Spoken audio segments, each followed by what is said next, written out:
आप समझ रहे हैं? किसके समय आएगा? रात के समय। आधी रात के समय। रात के समय आएगा, इसको याद रखिएगा। अच्छा, रात में कौन से पहर में आएगा मैं ये नहीं बोलूंगा अभी। दूसरे या तीसरे पर। लेकिन बाइबल साफ बताती है कि आधी रात को आएगा वो। बोलिए कब आएगा? आधी आधी रात। रात। आधी रात। इसलिए प्रभु यीशु मसीह ने एक सुंदर विषय कहा था, जागते रहो, जी। क्योंकि तुम ये नहीं जानते कि घर का स्वामी कब किस आएगा? घड़ी। देखो यही 38 में लिखा हुआ है, 39 में। परंतु तुम यह जान रखो कि यदि घर का हम्म स्वामी जानता कि चोर किस घड़ी आएगा, तो वह जागता रहता और अपने घर में से लगने ना देता। हम्म तुम भी तैयार रहो, क्योंकि जिस घड़ी तुम सोचते भी नहीं, उसी घड़ी मनुष्य का पुत्र आ जाएगा। उसी घड़ी मनुष्य का पुत्र जो है आ जाएगा। आ जाएगा, बिल्कुल आ जाएगा। तो आप कैसे करोगे? जागते रहेंगे। हम्म जागते जागते रहेंगे। रहना। बाइबल में बहुत सुंदर विषय ये कहा गया है, बड़े ध्यान के साथ सुनिएगा। मत्ती 24, एक नया विषय आपको बताएंगे आज, ठीक है? हालांकि हर दिन हर समय नया ही रहता है सब कुछ। 24 का 36।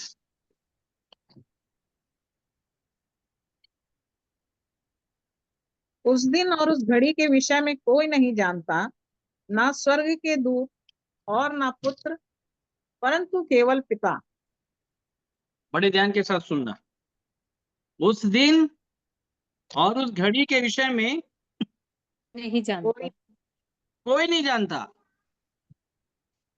आप लोग सब इधर सामने देखिएगा। उस दिन और उस घड़ी के विषय में कोई नहीं कोई जानता। नहीं कोई नहीं जानता, ना जानता। स्वर्ग के दूत, ना पुत्र, परंतु केवल पिता पिता। जानता। पिता। बड़े ध्यान के साथ समझिएगा। तो पुत्र भी नहीं जानता क्या इन बातों को? जी नहीं जानते। हम्म जी नहीं जानते भैया। पुत्र जानता है कि नहीं जानता है?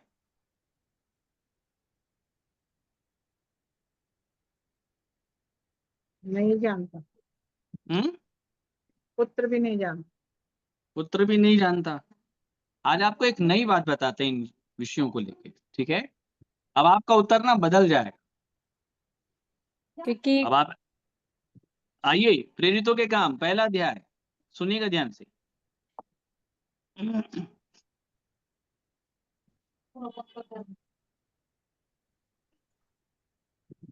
1 का 6 से बड़े ध्यान के साथ सुनिएगा। अतः उन्होंने इकट्ठे होकर उससे पूछा, हे प्रभु, हम्म क्या तू इसी समय इज़राइल को राज्य राज्य फेर देगा? मतलब इसी समय हो जाएगा full and final, final judgement हो जाएगा कि अब आप मर गए जी उठे हो। अब तो कुछ बचा नहीं है, आप मर के जी उठे हो। तो क्या इजराइल को राज्य दे दोगे, बाकी लोगों कुकर्मी लोग को आप अधलोक में डाल दोगे, नरक में डाल दोगे, और हमको स्वर्ग पहुंचा दोगे? क्या फाइनल जजमेंट दोगे प्रभु आप अभी? बात कुछ आ रही समझ में? जी। ये प्रेरित लोग पूछ रहे हैं, पर प्रभु यीशु मसीह के उत्तर को अब सुनिएगा आगे।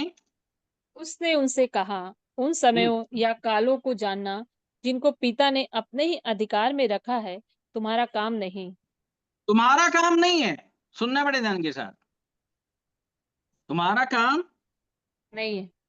नहीं है। पर आगे, परंतु जब पवित्र आत्मा तुम पर आएगा, तब तुम सामर्थ पाओगे और हम्म, यरूशलेम और सारे यहूदी और सामरिया में और पृथ्वी की छोर तक मेरे गवाह होगे। इस लाइन का अर्थ बताइएगा अब आप लोग।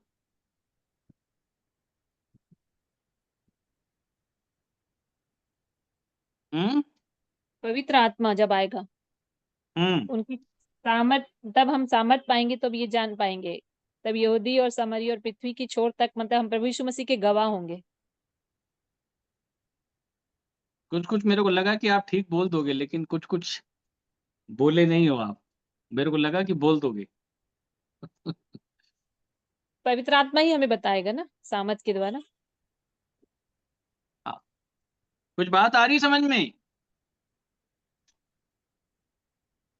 सब सामने ये देखिएगा। उसके- प्रभु यीशु मसीह ने प्रेरितों से ये कहा कि समय या कालों को कोई नहीं जानता। जानना, जानना ये जिनके पिता ने बड़े ध्यान के साथ सुनिए, है ना, समय या कालों को जानना जिनको पिता ने अपने अधिकार में रखा, तुम्हारा काम नहीं है। नहीं है, तुम्हारा काम नहीं है। नहीं नहीं है समय या काल के विषय में जानना। बड़े ध्यान के साथ सुनिएगा आप, तब आज क्या हो रहा है ये बातें आपको समझ में आ जाएगी और करना क्या है। तो समय या कालों को जानना जिनको पिता ने अपने अधिकार में रखा है, तुम्हारा काम नहीं। किन विषय में चेले पूछ रहे थे? तेरा राज्य कब आएगा, तेरा राज्य कब? फाइनल जजमेंट कब होगा। आज इसी को लेकर के उत्साह है ना। परंतु प्रभु यीशु मसीह ने कहा समय या कालों को लेकर के जानना ये तुम्हारा काम नहीं है, परंतु इसी टॉपिक को लेके आगे बढ़ाया जा रहा है। परंतु जब पवित्र आत्मा तुम पर आएगा तब तुम सामर्थ पाओगे। बोलो क्या पाओगे? सामर्थ। सामर्थ पाओगे। हो गया। सामर्थ पाओगे। और सामर्थ पाने के बाद यरूशलेम, यहूदिया, सामरिया और पृथ्वी के छोर तक मेरे गवाह। होंगे। इसका मतलब बात आई समझ में? पौलुस ये बताना चाह रहा है, बड़े ध्यान के साथ सुनिएगा, लेखक ये बताना चाह रहा है कि अभी तुम नहीं समझ पाओगे समय और काल को, प्रभु यीशु मसीह कब आएगा, तुमको बात समझ में नहीं आएगी। लेकिन जब पवित्र आत्मा तुम्हारे ऊपर उतरेगा और वो जब तुमको सामर्थ्य देगा, बोलिए क्या देगा? सामर्थ। देगा। सामर्थ्य। बात आ रही समझ में? बोलिए क्या देगा?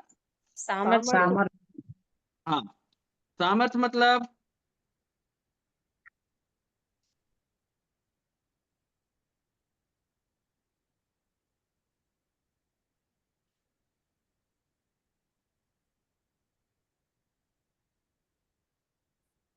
किसी को नहीं मालूम सामर्थ्य का मतलब?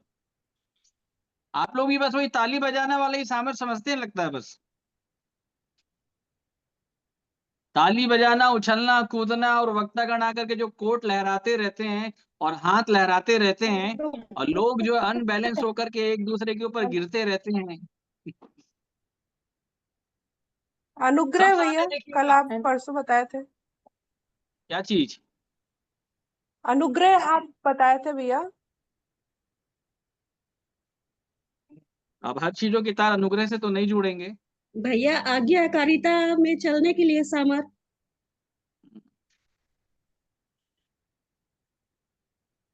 जब पवित्र आत्मा तुम पर आएगा तब तुम क्या पाओगे?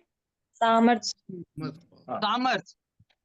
अरे ध्यान के साथ सुनेगा। और जब सामर्थ पाओगे तो समय और काल के भेद को पहचान लोगे। बुद्धि खुल जाएगी। बात ध्यान के साथ समझना। हम्म। और तब उसके बाद जब तुम जाओगे प्रचार करने ना, तब तुम इन बातों को बोलोगे कि जल्दी जी। मन फिरानो, टाइम हो गया है उसके आने का। योना की तरह। हाँ, अभी हमने आपको टाइम बताया कि नहीं बताया कि अभी आधी रात का समय धूम मची। चल रहा है। चल रहा है। चलिए अब सामर्थ को और थोड़ा सा समझ लेते हैं। सामर्थ का मतलब यही होता है, सामर्थ का मतलब यही होता बुद्धि है, सामर्थ का मतलब होता है परमेश्वर की बातों को समझ लेना। समझ- बुद्धि का खुल जाना। हाँ, याद रखिएगा, ठीक है।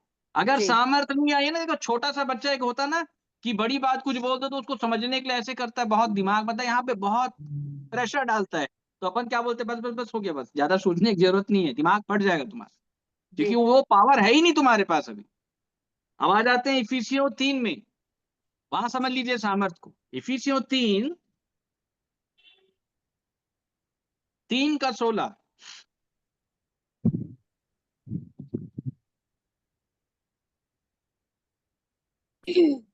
कि वह अपनी महिमा के धन के अनुसार तुम्हें यह दान दे कि तुम उसके आत्मा से अपने भीतरी मनुष्य में सामर्थ पाकर बलवंत होते जाओ। देखो सामर्थ पाकर क्या होते जाओ, बलवंत होते जाओ। मतलब ये बात साफ है कि यदि किसी को सामर्थ मिलेगी तो वो क्या हो जाएगा? बलवंत हो जाए। बलवंत हो जाएगा। बड़े ध्यान के साथ समझिएगा। अब आगे, और विश्वास के द्वारा मसीह तुम्हारे हृदय में बसे कि तुम प्रेम में जड़ पकड़कर और नेव डालकर सब पवित्र लोगों के साथ भली भांति समझने की शक्ति पाओ कि उसकी देखो चौड़ाई किसकी शक्ति पाओ। समझने भली की भांति देखो आ गई बात समझ में। इसको बोलते हैं सामर्थ्य। बुद्धि हाँ, यीशु में समझने की शक्ति। बोलिए किसकी शक्ति? समझने की समझ शक्ति, क्योंकि बाइबल में लिखा है यहोवा का आत्मा, बुद्धि का आत्मा, समझ का आत्मा। समझ का आत्मा। आ रही बात समझ में? जी। और प्रभु यीशु मसीह ने यही बताया चेलों को, क्योंकि अभी चेलों को सामर्थ्य नहीं मिली है ना, इसलिए प्रभु यीशु मसीह ने बोला ये अभी तुम्हारा काम नहीं है भाई, बहुत छोटे हो तुम लोग अभी। लेकिन जैसे जैसे दिन बीतेगा, जब पवित्र आत्मा आएगा, तुम पवित्र आत्मा की उपस्थिति में चलते चले जाओगे और पवित्र आत्मा तुम्हारी बुद्धि को खोलेगा। प्रभु यीशु मसीह ने भी यही काम किया, चेलों की बुद्धि और समझ को खोलने का काम किया। बोलने का काम किया। और जब इस रीति के आधार पे पवित्र आत्मा की सामर्थ्य जब तुम्हारे मन को खोलेगी, बुद्धि को खोलेगी, तब तुम समझ पाओगे कि समय और काल का मतलब आने क्या का है।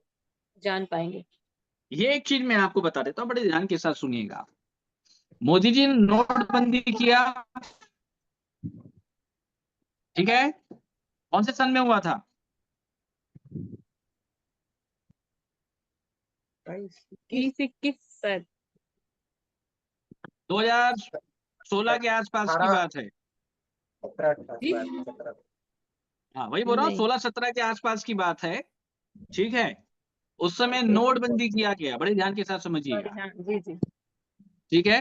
तो हमको तो बस एक रात पहले पता चला, मोदी जी टीवी में आया, बोले सब बंद, पूरा देश हिल गया, बोले आज से पूरे नोट बंद।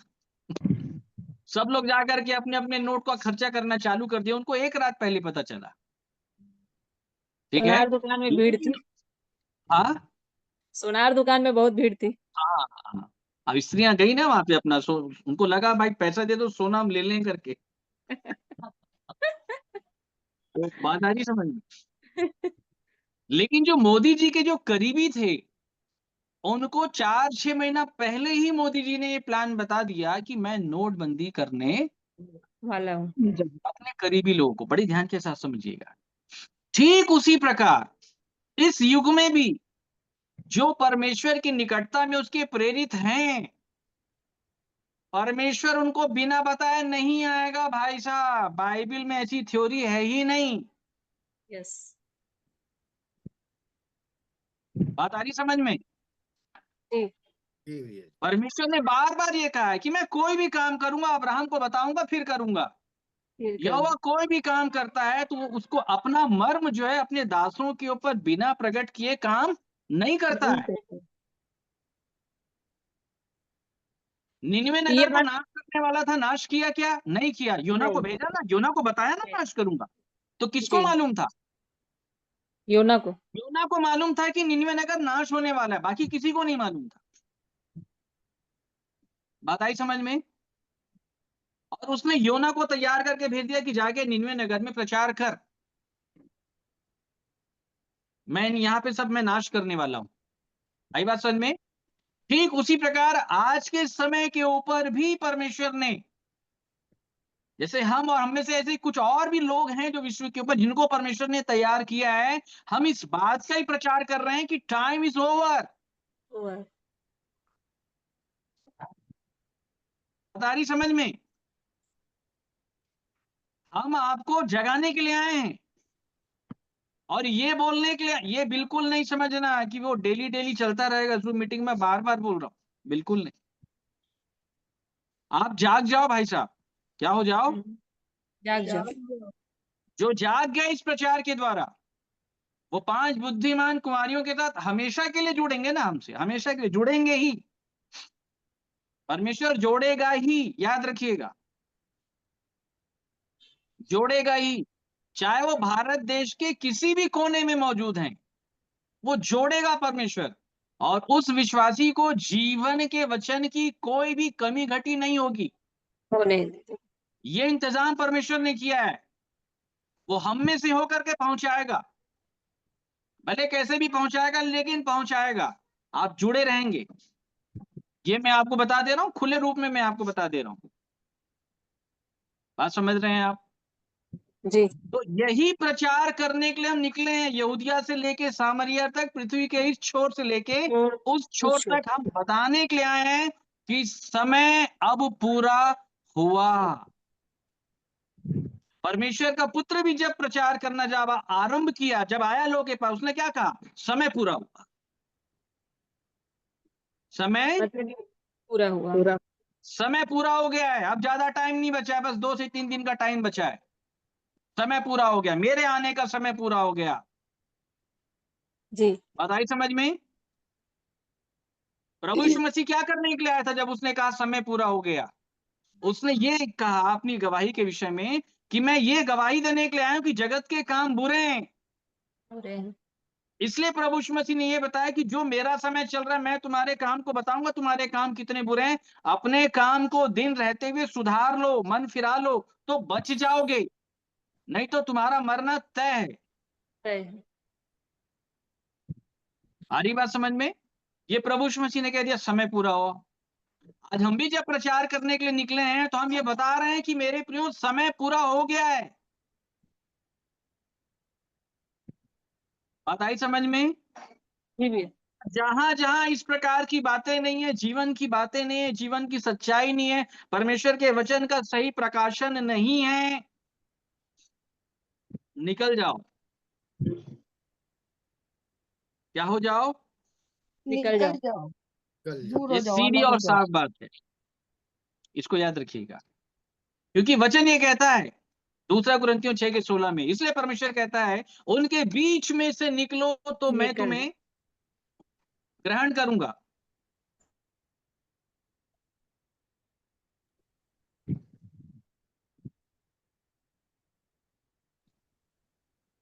तो बात आ रही समझ में मेरे प्रियो? जी भैया।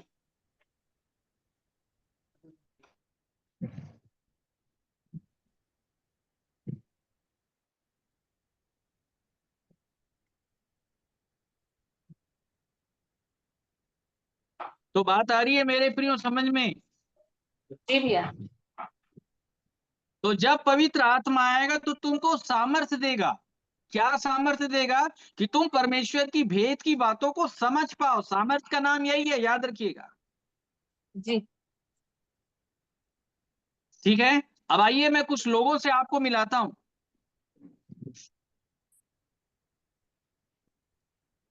जिनके विषय में बाइबल क्या कहती है,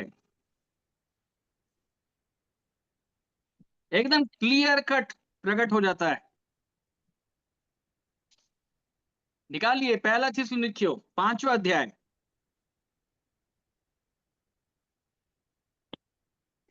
देखो परमेश्वर के लोग कैसे होते हैं। 5 का 1। पर हे भाइयों, इसका प्रयोजन नहीं कि समय और कालों के विषय में तुम्हारे पास कुछ लिखा जाए, देखो क्योंकि पौलुस तुम क्या बोल आप रहा है, बस बस रुक जाओ, लिखा जाए। बात आई समझ में? मेरे प्रियो मेरा नेटवर्क सही है ना? बीच बीच में गायब हो जाते हो। थोड़ी सी डिस्टरबेंस है भैया आपके नेटवर्क में। एक मिनट रुकिएगा, मैं थोड़ा सा अपना वो सही कर लेता हूँ ना, 2 मिनट रुकिएगा बस।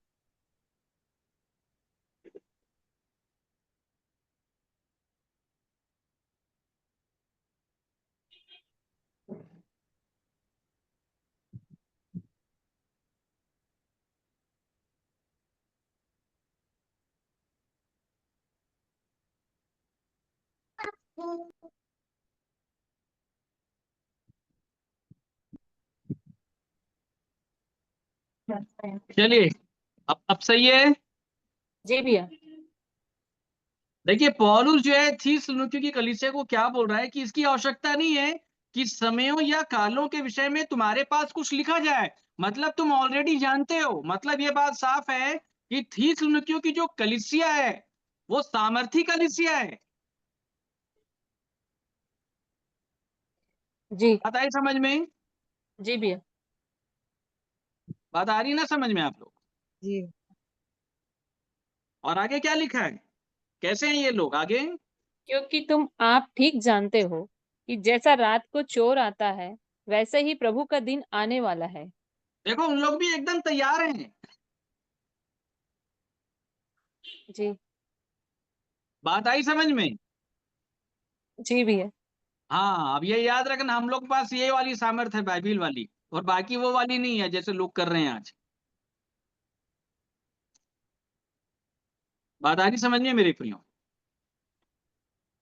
और रही बात हीलिंग की, तो हीलिंग तो लोग पास आने के बाद ही प्राप्त कर लेते हैं, परमेश्वर के वचन को सुनते सुनते प्राप्त कर लेते हैं, यस। पाप के अंगीकार के द्वारा ही प्राप्त कर लेते हैं। हमारे यहाँ जो हीलिंग होती है, मैं आपको वो बता रहा हूँ, उसके लिए हम लोग को स्पेशली कोई क्लास लगानी नहीं पड़ती है, क्योंकि बाइबल ये बताती है कि प्रभु यीशु मसीह अपने सामर्थी वचन के द्वारा चंगा करता था। जी। बात समझ रहे हैं मेरे प्रियो? तो ये है पवित्र आत्मा की सामर्थ, जो समय और काल का विवरण देती है।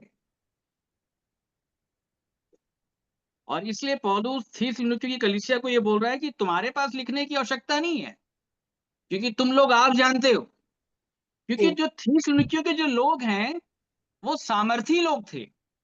बोलिए कैसे लोग थे? सामर्थी। सामर्थी लोग। समझ रहे हैं? क्यों थे थिस्सलुनीकियों की कलीसिया के लोग सामर्थी, आप लोग को मालूम है?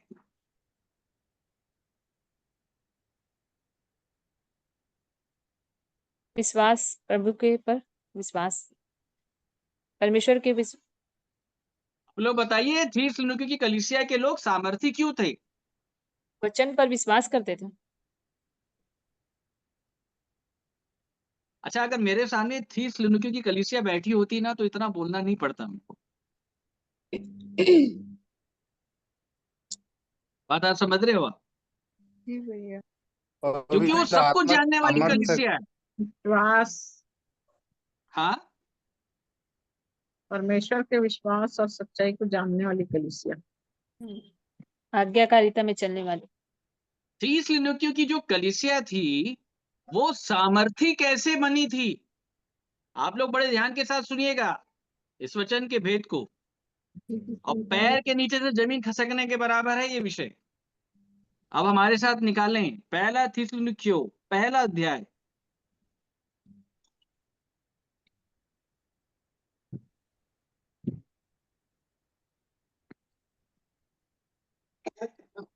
चार पद। पढ़ें 4 से। चार पद। हे भाइयों, परमेश्वर के प्रिय लोग, हम जानते हैं कि तुम चुने हुए हो। बोलो एक मिनट रुकिएगा, बताइए ये बुलाए हुए लोग हैं कि चुने हुए लोग हैं? चुने चुने हुए। हुए। ये समझ लो पहले आप, ठीक है? अच्छा, क्यों चुने हुए लोग थे ये?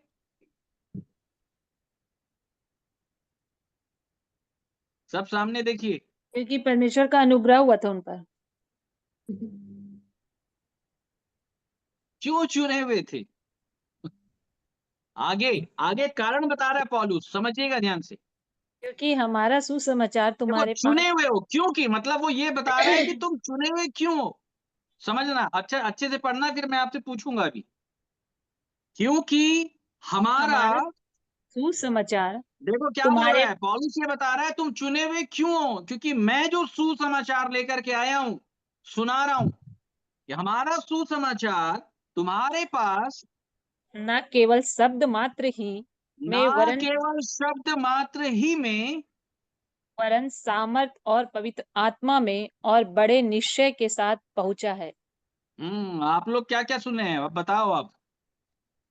तीनों हैं?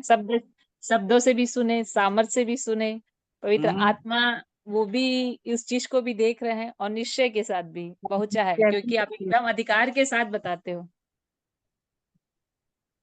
बात कुछ आ रही समझ में? कलीसिया के पास ये राइट्स नहीं है, ये मैं बार बार बताता हूं, समझिएगा ध्यान से।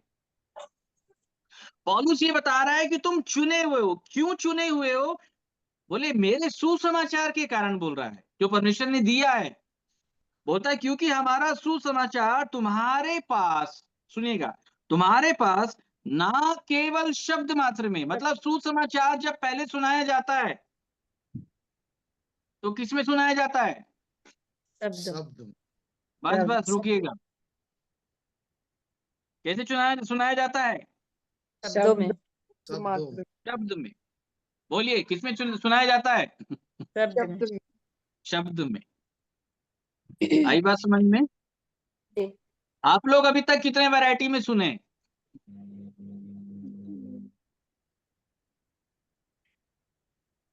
मैं आपको बोलूं एक सही सही बात, आज पृथ्वी भर में 90% जो सुसमाचार चल रहा है उसका शब्द भी अभी तक नहीं सुनाया गया है। इसको समझ बिल्कुल। लीजिएगा, क्योंकि इसके भेद को हम धीरे से समझ लेंगे कि बाइबिल क्या बोलना चाह रही है। सुसमाचार जब पहले सुनाया जाता है तो शब्द में सुनाया जाता है। किसमें? शब्द में।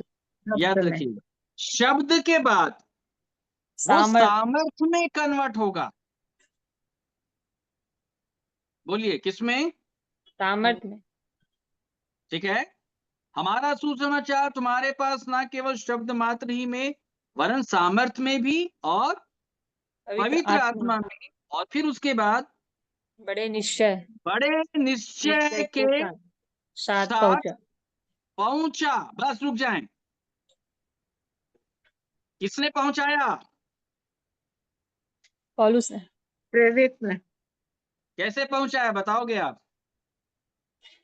शब्द के साथ परमेश्वर की सामर्थ पाकर। नहीं ठीक है, ये तो पहुंचाया, बट आधार क्या है? आधार हमको नहीं मालूम। आगे लाइन पढ़िएगा तो बात समझ में आएगी।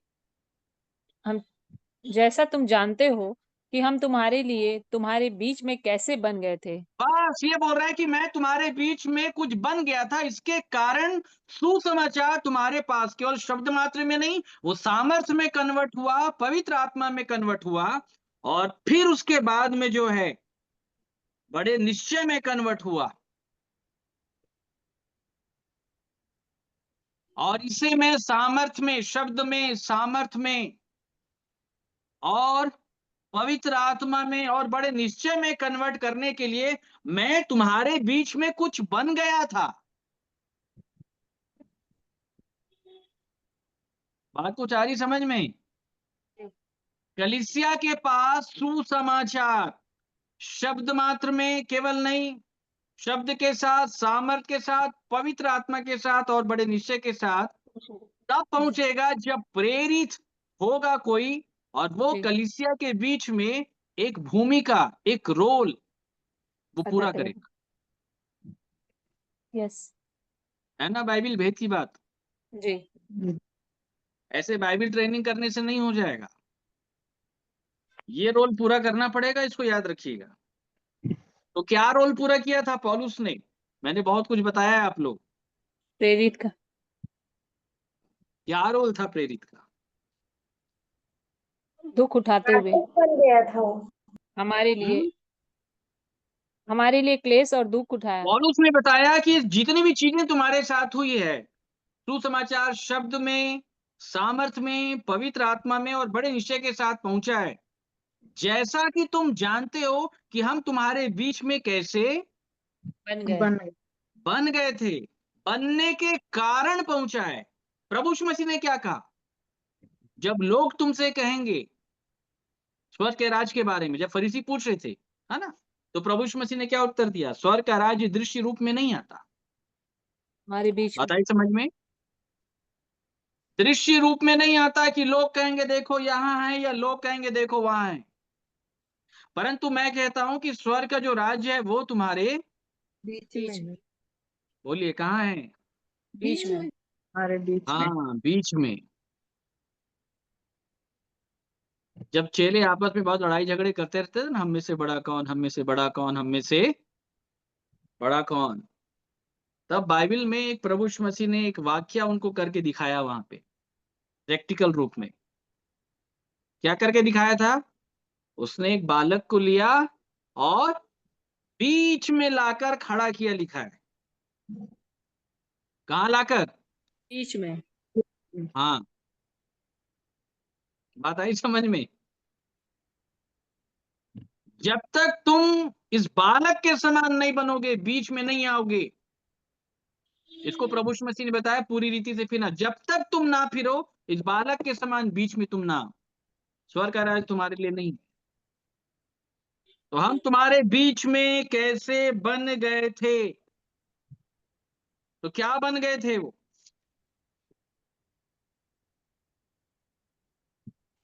पौलुस बोलता है कि मैंने कोई काम अधिकार होते हुए भी अपने अधिकार का बिना इस्तेमाल किए हुए मैंने किया।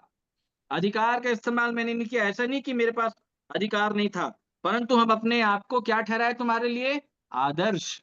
आदर्श। तो बीच में क्या बना था वो कलीसिया के लिए? आदर्श। दर्श बन आई बात समझ में? जी। क्या बना? आदर्श आदर्श। बना। याद रखिए, जब तक कलीसिया के बीच में कलीसिया का प्रेरित आदर्श नहीं बनेगा, सुसमाचार शब्द के द्वारा सामर्थ्य में कन्वर्ट नहीं होगा, ये समझ लें आप। उसके लिए प्रेरित को आदर्श बनना पड़ेगा। नमूना उनका। हाँ, याद रखिएगा। अब नमूना नहीं बनेंगे तो फिर वो वाले नमूना रहेंगे फिर। यस। बात आ गई ना समझ में? जी। तो प्रेरित आदर्श बना। प्रेरित के आदर्श बनने के कारण सुसमाचार शब्द में नहीं, अब सामर्थ्य में कन्वर्ट होता है। बात आ रही समझ में? जी। तो कलीसिया क्या बन गई? सामर्थी। बोलिए क्या बन गई? सामर्थ्य। और सामर्थ का मतलब ही है समय और काल को जानने वाली शक्ति। इसलिए थी क्योंकि कलीसिया को पौलुस ये बोल रहा है कि तुमको ज्यादा बताने की आवश्यकता नहीं, क्योंकि सामर्थ तुम तक पहुंच गई है, तुम समझने लग गए हो। आप लोग भी यहां तक आ जाइए, आप लोग को भी समझ में आने लग जाएगा। फिर हमको ज्यादा ताकत नहीं लगाना पड़ेगा। जैसे ये खुलवाते ना थिस्सलुनीके वाला अध्याय, फिर ऐसे ही पढ़ते, हाँ भैया समझ में आ गया, बिना बोले समझ में आ जाता फिर। तो बात कुछ आ रही समझ में मेरे प्रिय? मैं बार बार बताता हूं, कलीसिया के पास कोई अथॉरिटी नहीं है, सब कुछ प्रेरित के द्वारा होगा। अगर प्रेरित कलीसिया के आगे आदर्श नहीं बनेगा तो सुसमाचार शब्द के द्वारा सामर्थ्य में कन्वर्ट नहीं होगा, सामर्थ्य के बाद पवित्र आत्मा में और बड़े निश्चय में कन्वर्ट नहीं होगा। बात आ रही समझ में? सामर्थ्य मतलब समझ रहे हैं, और शब्द मतलब समझ रहे हैं आप लोग?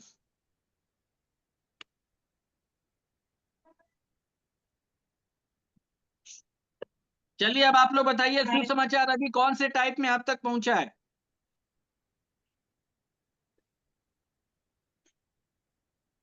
हम पंजाबियों में बोलते हैं भैया कि गुरु ही शब्द है, शब्द का मैं चेला। हम पंजाबियों की वाणी में बोलते हैं कि गुरु ही शब्द है, शब्द का मैं चेला। तो जो वचन है वही वही बात है ना, शब्द है। पंजाबी आदमी गुरु को नहीं समझ पाया ना, वही तो दिक्कत है। और केवल पंजाबी आदमी नहीं, सबका वही हाल है। लोगों ने गुरु बना लिया लेकिन समझ नहीं पाए गुरु क्या है। जी। मतलब बिल्कुल ये सही बात है, बताते हैं शब्द का मैं चेला, शब्द क्या है? यीशु मसीह। यीशु मसीह ही शब्द है, जो वचन है देहधारी होके हमारे हम बीच में क्या प्रकट हुए। दूसरों के शब्द के चेले बन गए ना? दूसरों जी। के शब्द के चेले बन गए लोग, जी। किसी मनुष्य के शब्द के चेले बन गए। जी। सिख लोग भी नानक साहब के चेले बन गए। नानक साहब अपना चेला थोड़ी बनाने के लिए आए थे। नानक जी वो ने कहा है शब्द, कि हाँ नानक मेरा नाम है, लेकिन मैं उसका चेला हूँ जो शब्द ऊपर हाँ, परमेश्वर बैठा तुमको है। उसका चेला बनना है तो उसको जानना है, उसको समझना है। जी। जी। आ रही बात समझ में ना? जी। तो गड़बड़ी यही है। तो हम लोग कहां तक पहुंचे हैं? आपके पास अभी सुसमाचार कौन से टाइप में है? शब्द सामर्थ मौजूद नहीं है हाँ, मगर समर्थ में कन्वर्ट हो गया। सामर्थ अच्छा में। सामर्थ्य में हो गया कन्वर्ट? हाँ इतने भैया, जल्दी हो आपको गया कन्वर्ट? हाँ, आपका वचन शब्द नहीं है ना भैया, सुसमाचार जो है वो हमारे लिए तो सामर्थ्य है। नहीं नहीं, सामर्थ्य में अभी कन्वर्ट नहीं हुआ है। मेरे साथ एक वचन निकालिए, दूसरा कुरिन्थियों तीसरा अध्याय,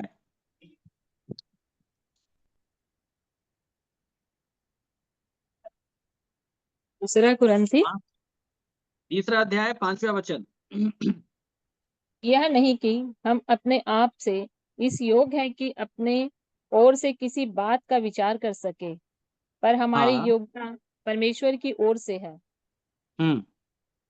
जिसने हमें नई वाचा के सेवक होने के योग्य भी किया, शब्द हम्म। के सेवक नहीं वरन बड़े ध्यान के आत्मा साथ सुनिएगा, पौलुस बोल रहा है मैं शब्द का सेवक नहीं हूं। देखो प्रेरित की पहचान, ठीक है, जी, मैं शब्द का सेवक नहीं हूं। आगे, वरन आत्मा के, क्योंकि शब्द मारता है पर आत्मा जिलाता है। देखो शब्द क्या काम करेगा? मारता है, मारेगा मारेगा बोलिए, मारेगा। मारेगा। मर गए क्या? मरते हैं भैया रोज, हैं? क्योंकि रोज नहीं, मारता है। या में है। मरे कि नहीं मरे हैं पूरा अभी? पूरा नहीं हुआ है भैया, मरने बस के बस इसलिए बोल रहा, हाँ मैं वही बोलना चाह रहा हूं, अभी नहीं हुआ है, क्योंकि शब्द मारता है और आत्मा जिलाता आत्मा है। आत्मा जिलाता है। बोलो कौन जिलाता है? आत्मा। आत्मा कैसे जिलाता है मालूम है आपको? मेरे साथ एक वचन निकालें,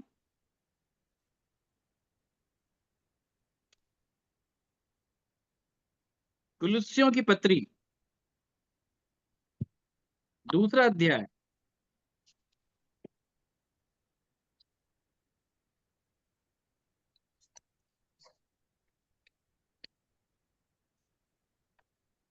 ग्यारह से पढ़ें। उसी में तुम्हारा ऐसा खतना हुआ है जो हाथ से नहीं होता, अर्थात मसीह का खतना, जिससे शारीरिक देह उतार दी जाती है और उसी के साथ बपतिस्मा में गाड़े गए, और उसी में परमेश्वर की सामर्थ पर विश्वास करके जिसने उसको मरे हुओं में से जिलाया, उसके साथ जी भी उठे। बस कौन जिलाता है? सामर्थ विश्वास करके, सामर्थ पर विश्वास करके जिसने उसको हाँ मरे याद हुओं में से रखिए, आई बात समझ में, किस पर विश्वास करके?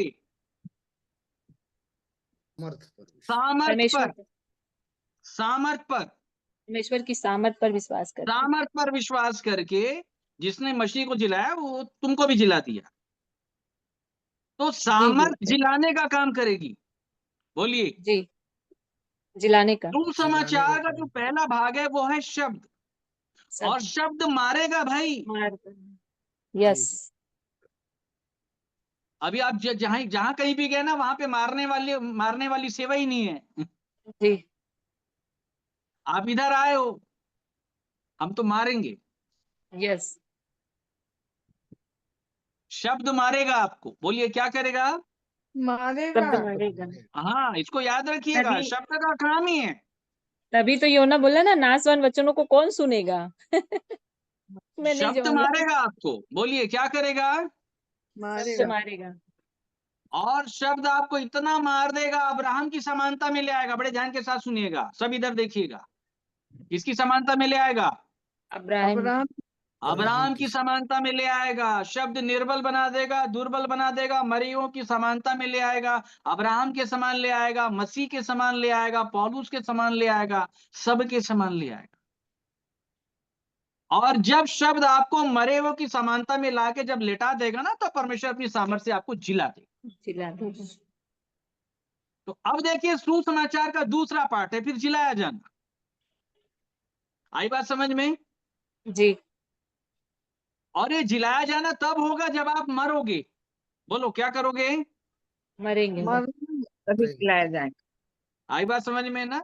अगर जी, नहीं मरे तो जिलाए नहीं जाओगे। और परमेश्वर का वचन ये बार बार बताता है, परमेश्वर की महिमा मरे हुओं को जिलाने में है। जिलाने में। तो परमेश्वर आपको जिला देगा, बट वो वेट कर रहा है कि आप मरोगे कब। फिर मरता बात आ रही इंसान। समझ में? अच्छा, आज कलीसिया में नारा उल्टा है, हम जीवित लोग हैं परमेश्वर के। अच्छा, वो मरने की शिक्षा आपको दिया नहीं है अभी तक। क्रूस वाली शिक्षा कोई नहीं देता। बात आ रही ना समझ में? इसलिए बाइबल में लिखा है कि कुछ लोग ये कहकर कि पुनरुत्थान हो चुका है, सत्य से भटक गए। यस, पुनरुत्थान हो चुका है मतलब हमारा उद्धार हो गया भाई साहब, हमारा उद्धार हो गया। हो गया। हम जीवित लोग हैं, हम परमेश्वर की प्रजा हैं। आज यही है ना, हमारा उद्धार हो गया। कैसे हो ना, फलाना चर्च के मेंबर हैं भैया, हम तो बहुत समय से विश्वास कर रहे हैं, विश्वास के बपतिस्मा हो गया, डूब का हमारा असली वाला हुआ है भाई साहब, ओरिजिनल वाला, त्रिएक परमेश्वर वाला हुआ है। बात आ रही समझ में? जी भैया। त्रिएक परमेश्वर वाला हो गया है हमारा बपतिस्मा, हो गया हमारा उद्धार। उसको कुछ मालूम ही नहीं बेचारे, वो इतना ही समझता है उद्धार। तो जो लोग ऐसा समझ रहे हैं, पौलुस ये बता रहा है, वे लोग सत्य से क्या हो गए हैं? भटक भटक गए हैं। और कितनों के विश्वास को ये लोग पूरे जगत में प्रचार करके उल्टा पुल्टा करने का काम कर रहे हैं। और बाइबल में ये लिखा हुआ है कि ऐसे लोग का वचन सड़े हुए घाव की तरह फैलेगा, लिखा है। बोलिए किसकी तरह? सड़े हुए सड़े घाव हुए की तरह। घाव की लोगों तरह, सड़े का हुए वचन घाव मतलब सड़े समझ हुए रहे हैं आप? घाव की कोड़ की तरह। फैलेगा, बदबू मारेगा। नहीं, बदबू थोड़ी आ रहा है आज, बदबू आता है क्या? ऐसा आता है कि कोई आता है प्रचार करने तो बदबू आता है बहुत, ऐसा आता है क्या? नहीं आता। नहीं। सड़े हुए घाव की तरह। अरे बदबू तो तब आएगा, आपका नाक खुलना चाहिए ना। समस्या तो नाक में है ना आपके। सारी देह अगर कान होती तो फिर नाक का रोल कौन अदा करता? सूंघना कहाँ होता? लिखा है मूर्ति सूंघ नहीं सकती। आपको मालूम है कि आपके नाक बंद है? नाक बंद है भाई साहब। जब कब्र के अंदर नाक खोल देगा ना, बदबू बाहर से नहीं अपने अंदर से आती। यहाँ कबीर का दोहा लागू हो जाता है, फिर बुरा जो देखन मैं चला मैं चला, बुरा ना बुरा न मिलियो। मिले कोई। कोई।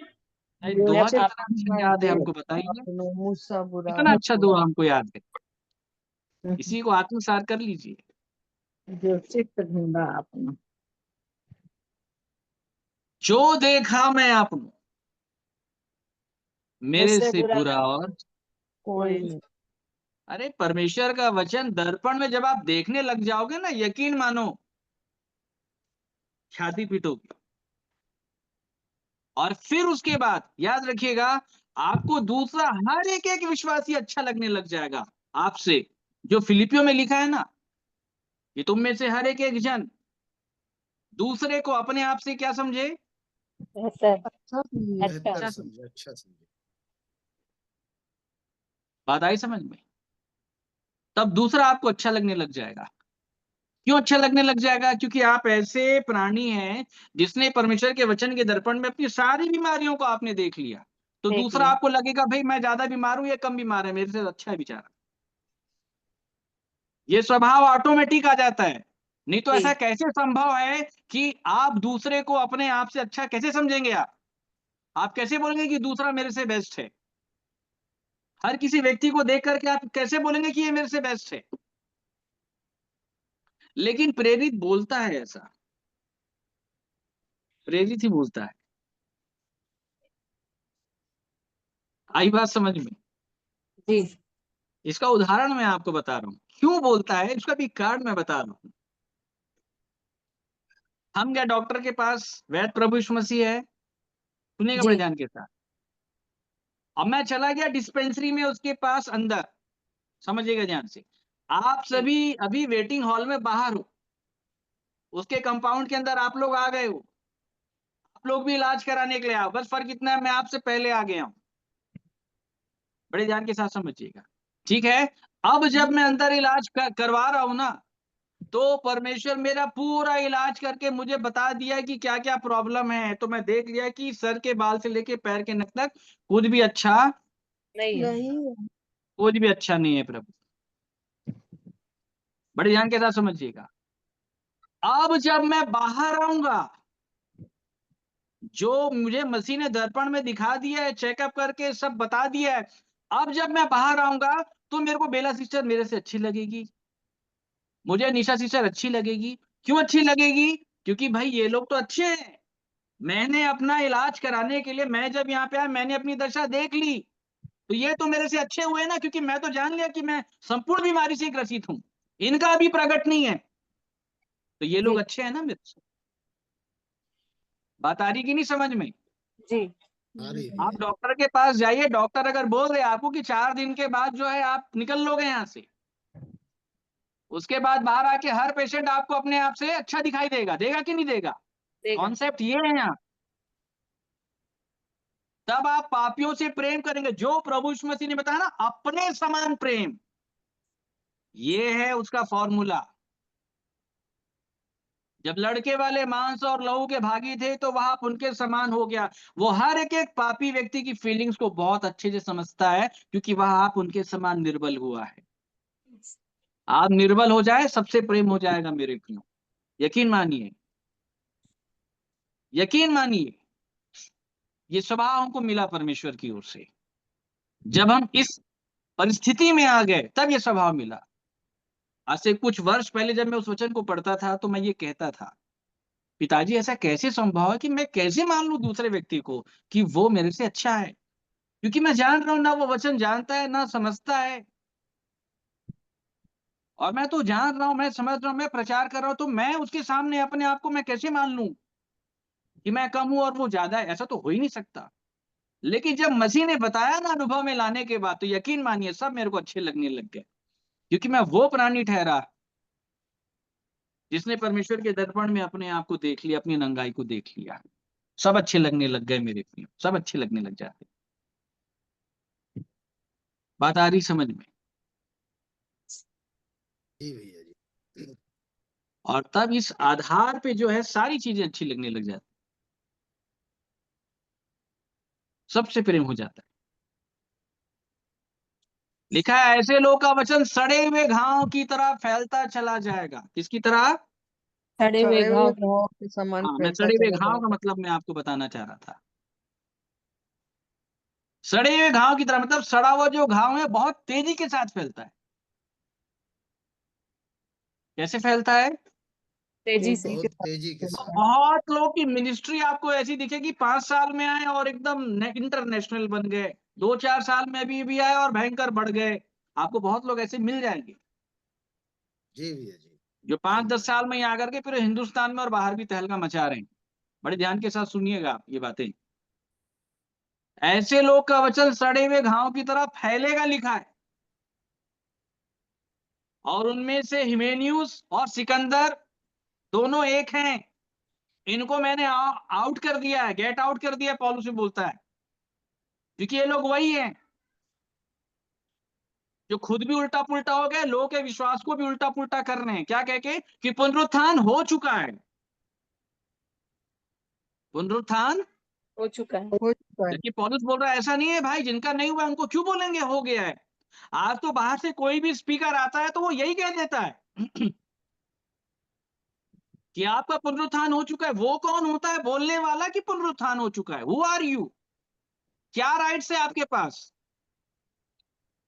मैं अगर उनसे पूछ दूंगा कि हाँ जितने लोग को आप बोल रहे हो उसमें से कितने लोग को आप जानते हो, वो बोलेगा मैं नहीं जानता किसी को।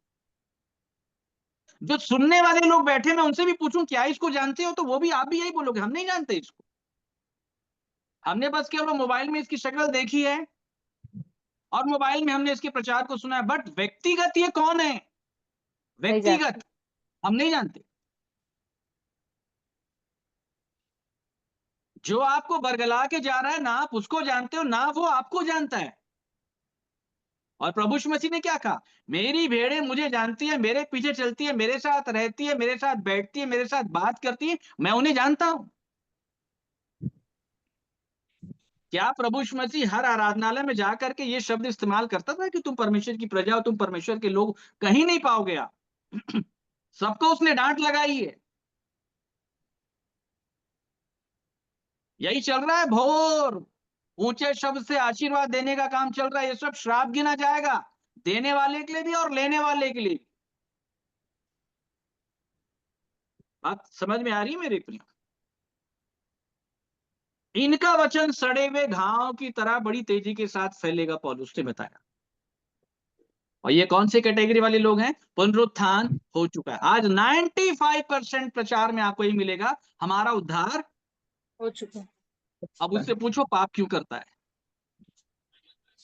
उससे पूछो आज्ञा क्यों नहीं मान पा रहा है। वो अगर बोल रहा है कि तेरा बुखार ठीक हो गया तो पूछो भाई 104 डिग्री तापमान क्यों है, बुरा मान जाएंगे लोग, लेकिन सच्चाई है। उद्धार का मतलब होता है सामर्थ में आके जिलाए हुए लोग, याद रखिएगा। जब इफिसियों के लोगों को जब पौलुस ने कहा कि तुम जिलाए हुए लोग हो, तो 2 के जस्ट 8 में नीचे से कहा अनुग्रह के द्वारा तुम्हारा क्या हुआ है, उद्धार। उद्धार। तो वो जिलाए हुए लोग को बोला था। उससे पहले मरे थे तो लिखा आज्ञा को नहीं मानते थे, तुम संसार की रीति के आधार पे चलते थे, आकाश के हाकिम के कंट्रोल पे चलते थे। लेकिन जब अनुग्रह से उद्धार हो गया सामर्थ के द्वारा, तो अब आज्ञा को मानने लग गए हो। तो उद्धार किसी का होता है तो उद्धार का सिम्टम्स ये है कि वो आज्ञाकारिता में आ जाता है। बात आई समझ में? जी। लेकिन आज प्रचार अलग हो गया है मेरे प्रियो, ठीक है? आज का प्रचार जो है वो बिल्कुल अलग हो गया, और कुल मिला करके अंधकार की शक्ति के द्वारा लोगों को गुमराह किया जा रहा है। और इसलिए हम सब अपनी आंखों को खोल लें, और ये प्रचार इस युग में आपके सामने इसलिए प्रकट हो रहा है क्योंकि टाइम इज ओवर, समय अब खत्म होने वाला है। अब उठ जाओ, अभी रात का समय चल रहा है। बोलिए कौन सा समय चल रहा है? रात का समय चल रहा है। रात का समय। प्रभु यीशु मसीह ने बताया जगह जगह महामारियां फैलेंगी, फैली कि नहीं फैली? चल रही। पहली लड़ाइयों की चर्चा सुनो तो घबरा मत जाना, इनका पहले होना अवश्य। लड़ाई की चर्चा सुन रहे हो कि नहीं सुन रहे हो? समुद्र रहे का हैं भैया। कोलाहल आए दिन सुनामी आ रहा है कि नहीं आ रहा है? और इस युग में प्रभु यीशु मसीह की भविष्यवाणी का सबसे बड़ा जो चिन्ह था महामारी, आपने देख लिया। और क्या देखना बचा हुआ है? और क्या देखना बचा है? ये सारी चीजें प्रभु यीशु मसीह करके अपने लोग को बोल रहा है टाइम हो गया भाई, अब उठ जाओ, कुंवारियों उठो। मानो हमारे द्वारा इन बातों को आप तक पहुंचा रहा है, और हम लोग बोल रहे हैं उठ जाओ, प्रभु यीशु मसीह का आना तय हो गया, वो आ रहे हैं बस। अब आप में से जो लोग खड़े हो जाएंगे वो बुद्धिमान कुंवारियों में उनकी गिनती। तेल ले लेंगे वो अपना जाके, बोलिए क्या ले लेंगे? तेल। ले लेंगे। तेल ले लेंगे, कुप्पी तैयार कर लेंगे, सब होगा, चिंता नहीं करना। बिल्कुल तेल तक लेके चलेंगे आपको।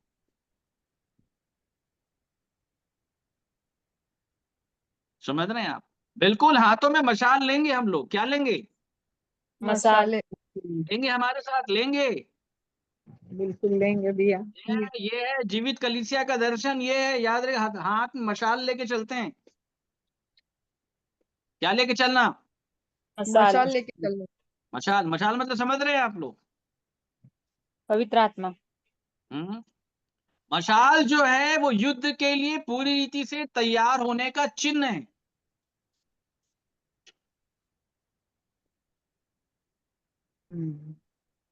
और मशाल ज्यादातर जो जलता था वो युद्ध के मैदान में जलता है। कहाँ जलता है? युद्ध के युद्ध के मैदान में। मैदान में। अच्छा, वो पुराने समय में हम लोग, आपको मालूम है, जो अन्य जातियों ने सीरियल देखते थे, जी। वहां पे जितने भी युद्ध होते थे उनके जो अपने तंबू बने रहते थे, बाहर सेनापति और ये सारे लोग क्या लेके खड़े रहते थे? मसाले मसाल। लेके खड़े रहते थे। मशाल। याद रखिएगा, मशाल क्यों लेना है भाई साहब? आपको छावनी में लाया जा रहा है। बोलिए किस में लाया जा रहा है? छावनी में छावनी में लाया लाया जा जा रहा छावनी। जितने इजरायली चलते थे परमेश्वर ने उनको छावनी कहा, और छावनी शब्द सेना के लिए आया है। किसके लिए आया है?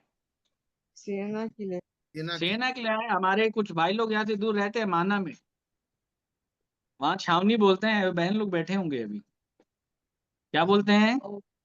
छावनी। छावनी। कुछ लोग रहते हैं वहां। कैंप। तो बात आ रही समझ में? ऐसा परमेश्वर बनाना चाह रहा है। तो हमको मानो ये चुपके से ये दर्शन हमारे तक पहुंच गया है कि प्रभु यीशु मसीह आके बोल दिया बस मैं जल्दी आने वाला हूँ, समेट लो जल्द से जल्द। ये वो टाइम चल रहा है, आपको बता देते हैं। समझ रहे हैं?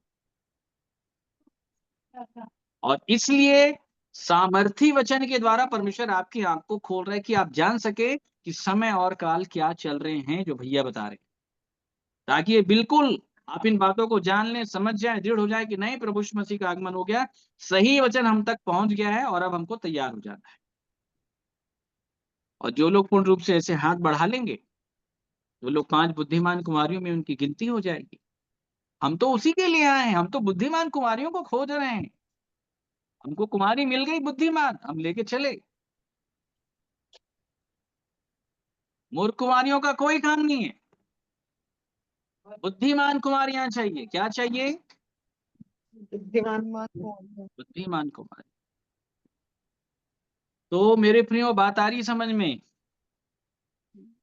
जी भैया।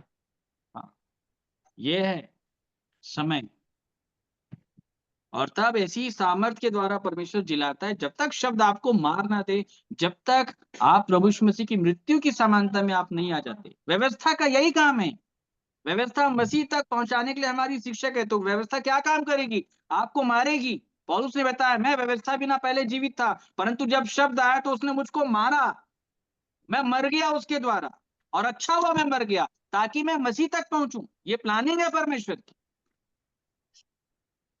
लोग पूछते हैं कि वदन के बाद में ये वाला पेड़ क्यों लगाया, वो वाला क्यों लगाया, उसको खाने क्यों दिया, इसको क्यों, उसको किसी को कुछ मालूम ही नहीं। हमको मालूम है जो होने दिया परमेश्वर, इसलिए होने दिया ताकि हम मसीह तक पहुंच सके। कहां तक पहुंच सके? मसीह मसीह तक पहुंच सके। उस तक पहुंचने के लिए भले और बुरे के ज्ञान के विष का फल का खाना भी जरूरी था, नहीं तो आंखें नहीं खुलेंगी। क्या नहीं खुलेगी? आंखें नहीं खुलेगी। आंखें नहीं खुलेंगी। आत्मिक बनने के लिए पहले आंख का खुलना बहुत जरूरी है। इसलिए पौलुस ने जब मसीह को देखा, और देखने के बाद जब हनन्याह पहुंचा, तो लिखा है उसकी आंखों में से छिलके से गिरे, उसकी आंखें खुली। और देखो, जब आंखें खुली तो बोलता है मुझ में, अर्थात मेरे शरीर में मुझे कोई अच्छी वस्तु दिखाई नहीं पड़ती, बोलता है ना, मतलब आंखें खुल गई है। आज के लोग क्यों नहीं देख पा रहे इन बातों को? क्योंकि उनकी आंखें बंद हैं। आंखें खुलेंगी ना, तब रोगे आप। आंखें जब खुलती है ना, तब ये बातें समझ में आती है कि अंधकार है। जो सोए हैं उनको थोड़ी मालूम आएगा कि वो अंधकार में, क्योंकि वो तो सोए हैं। कब्र के अंदर जब सोए हुए हैं, जब उनकी आंखें खुलती है तो केवल अंधकार दिखाई देता है, क्योंकि देखने के लिए ज्योति की आवश्यकता है। विज्ञान भी यही कहता है। अभी आप मुझे देख पा रहे हैं, मैं आपको देख पा रहा हूं, तो ज्योति के कारण है। आप अपने घर के लाइट्स को ऑफ कर दीजिए, मैं आपको नहीं देख पाऊंगा। मैं अपने घर के लाइट्स को ऑफ कर देता हूं, आप मुझे नहीं देख पाएंगे। देखने के लिए ज्योति की आवश्यकता है।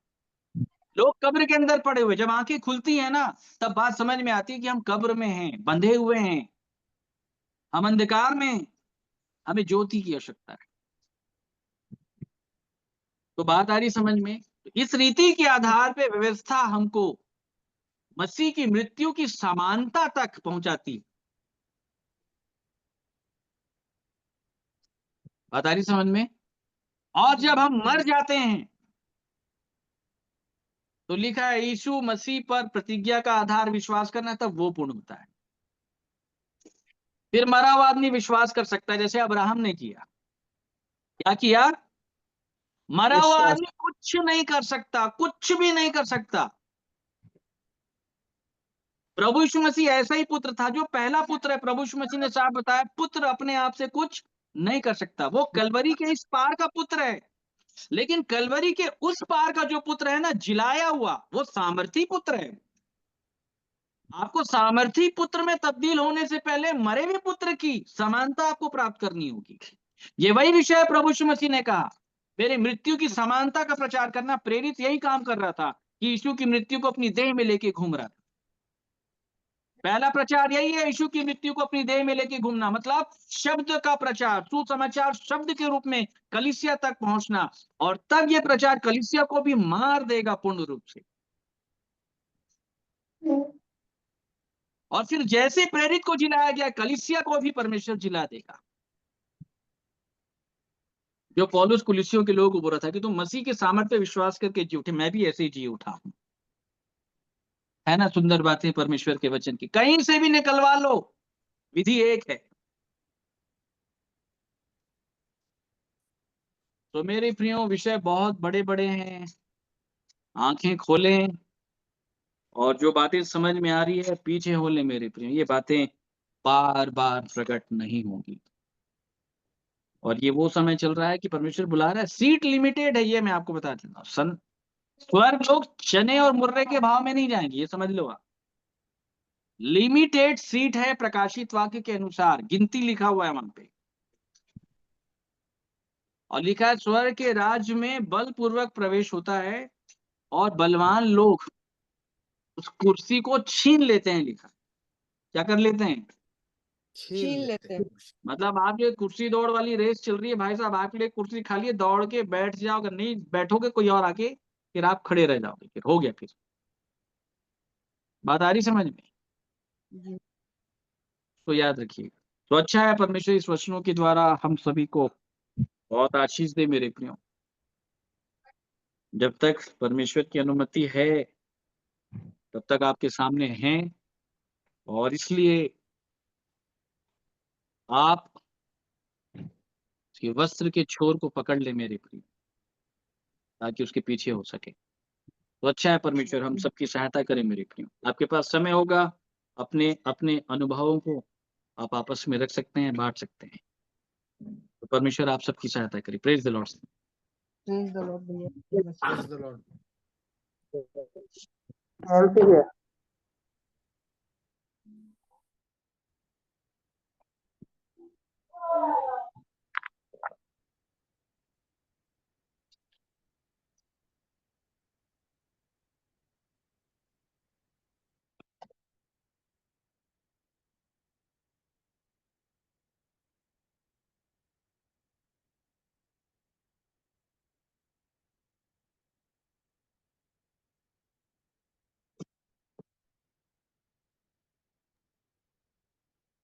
तो आप सभी के पास अवसर है मेरे प्रियो, आप सभी बारी बारी से प्रतिक्रियाओं को रख सकते हैं।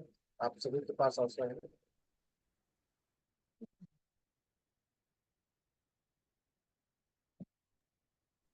सबको जय मसीह की। परमेश्वर का धन्यवाद देती हूँ आज के सुंदर वचन के लिए।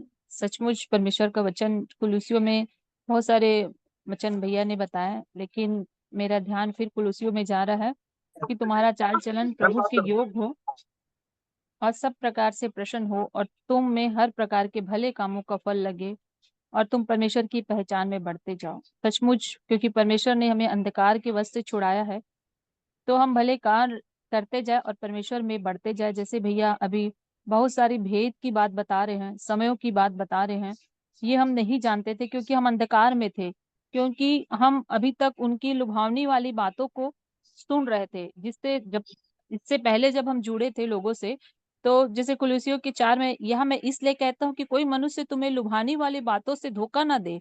सचमुच अभी तक हम धोखा खा रहे थे, और ऐसे वचनों को जो हम पर प्रकट नहीं हो रहा था, क्योंकि हम उनकी ही बातों, उनकी ही शब्द को सुनते थे, परमेश्वर के शब्द को नहीं सुनते थे।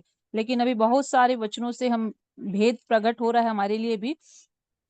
उसी में तुम्हारा ऐसा खतना हुआ है जो हाथ से नहीं होता, अर्थात मसीह का खतना, जिसे शारीरिक देह उतार दी जाती है।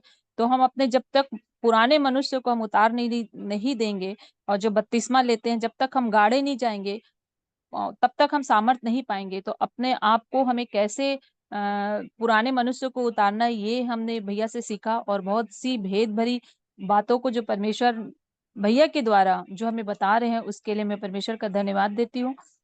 क्योंकि इसलिए हम अपने उस अंगों को मार डालें, पृथ्वी में व्यभिचार, अशुद्धता, दुष्ट कामना, बुरी लालसा और लोभ को, जो मूर्ति पूजा के बराबर है। और लोग अभी तक हमें यही बताते थे कि मूर्ति पूजा मत करो, मूर्ति पूजा मत करो, जिससे कि जो विश्वासी नहीं है वो भी सुन के बौखलाते थे कि ये मूर्ति पूजा। लेकिन मूर्ति पूजा तो हम इंसानों की ही करते थे।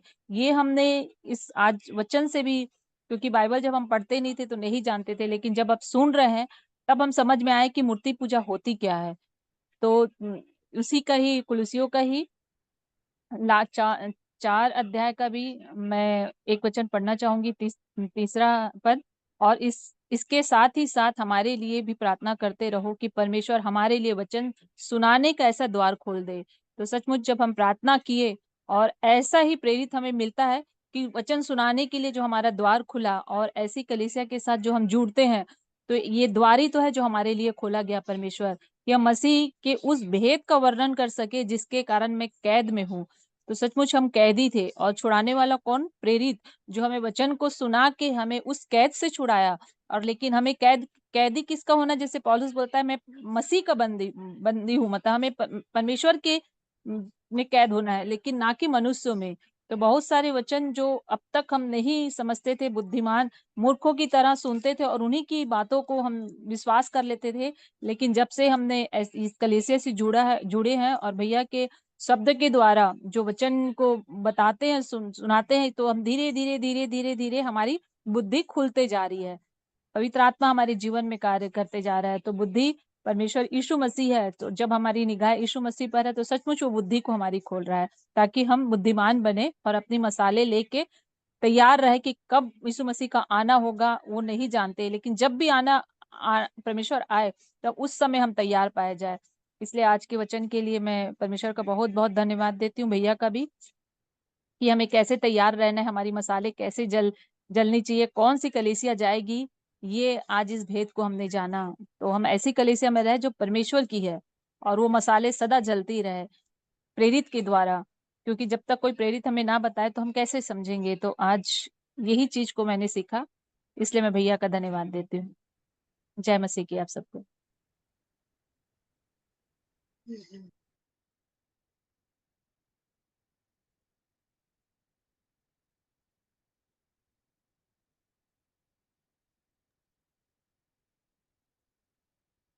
सो अवसर है मेरे प्रिय, और रख सकते हैं प्रतिक्रियाओं को।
जी सरदार जी कुछ बोलना चाह रहे हैं क्या?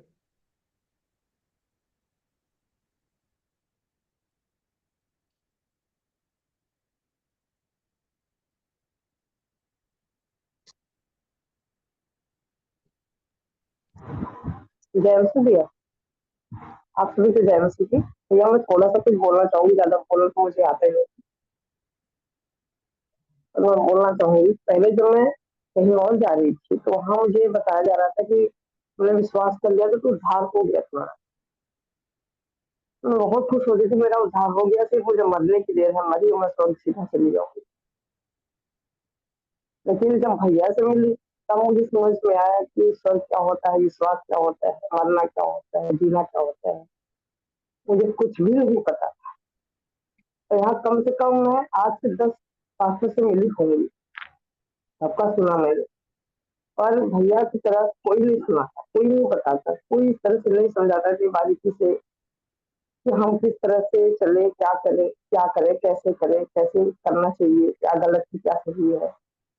बहुत बार ऐसा हुआ है, भैया ने डांटा भी है कि तुम इससे क्या गलत हो, क्योंकि मैं बहुत बोलती थी पहले, एक शब्द को कोई मुझे कहता तो मैं 10 सुना देती।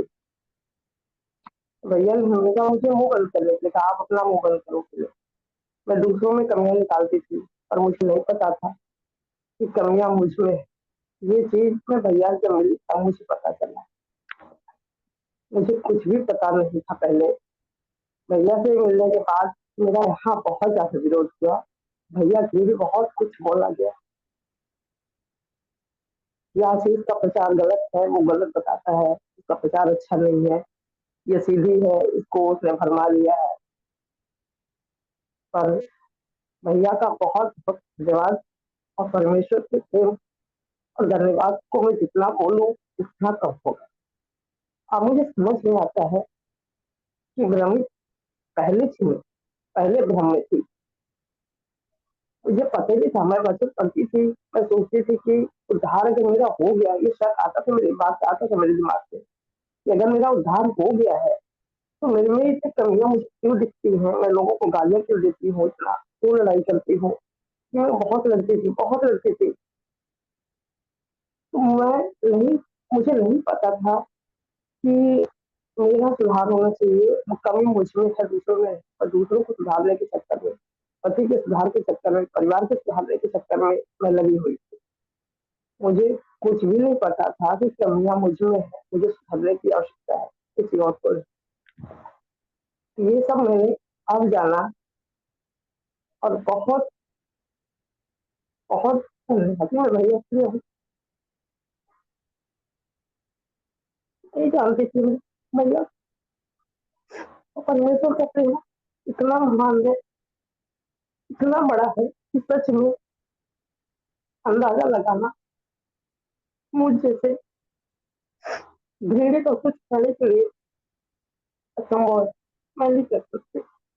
और ये सच्चाई है कि जब तक परमेश्वर नहीं चाहेगा मैं कुछ नहीं कर पाऊंगी। इस चीज को मैं अच्छी तरह एहसास कर चुकी हूँ। मुझे महसूस हो चुका है कि मैं नहीं कर सकती बिना परमेश्वर की सहायता के। जब तक परमेश्वर नहीं चाहेगा मैं नहीं जी पाऊंगी, नहीं मर पाऊंगी, कुछ भी करने की योग्यता मुझ में नहीं है। आज मैं एक हारा हुआ प्राणी जो अपने हरकतों से, अपनी आदतों से, अपनी सोच से, अपने विचारों से हारी हुई है, जिससे से परमेश्वर की निकाल सकता है।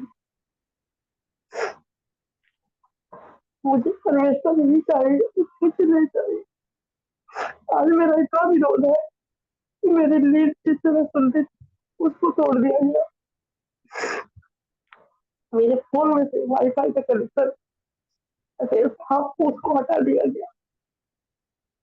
लेकिन फिर भी मैं सुन रही हूँ बच्चों के ईयरफोन से उनको सुन रही हूँ, लेकिन मैं कुछ बोल नहीं पाती हूँ। तो उससे बहुत कुछ गुस्सा बहुत आता है अभी भी गुस्सा, लेकिन लोगों की जान काफी हद तक कम हो चुका है। पर ये सच्चाई है कि मैं आज तक माफ नहीं कर पा रही, जो मैं करना चाहती हूँ पर नहीं हो पा रहा हूँ। और मुझे ये भरोसा है जब तक परमेश्वर नहीं चाहेगा मैं नहीं कर पाऊंगी। माफ करना चाहती हूँ पर मुझसे नहीं हो पाता। ऊपर से मैं बोल देती हूँ पर कोई बात ऐसी सामने आती है तो मेरे मन में फिर सारी बातें उलझ जाती है। मैं खुद से परेशान हूँ, और मुझे उम्मीद है, भरोसा है परमेश्वर से कि वो एक दिन मुझे इस बुराइयों से मेरी जरूर निकाले। हाँ भैया के लिए तो मैं जितना धन्यवाद करूँ, जितना बड़ा एहसान मनुष्य कमाए थी, मैं बहुत कम, बहुत छोटी पर नहीं मान पाऊंगी। मुझे बस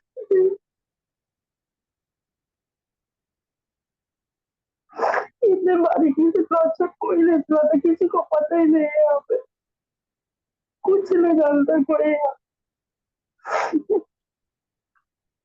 कोई नहीं जानता कि परमेश्वर क्या चीज है, उसके वचन क्या चीज है।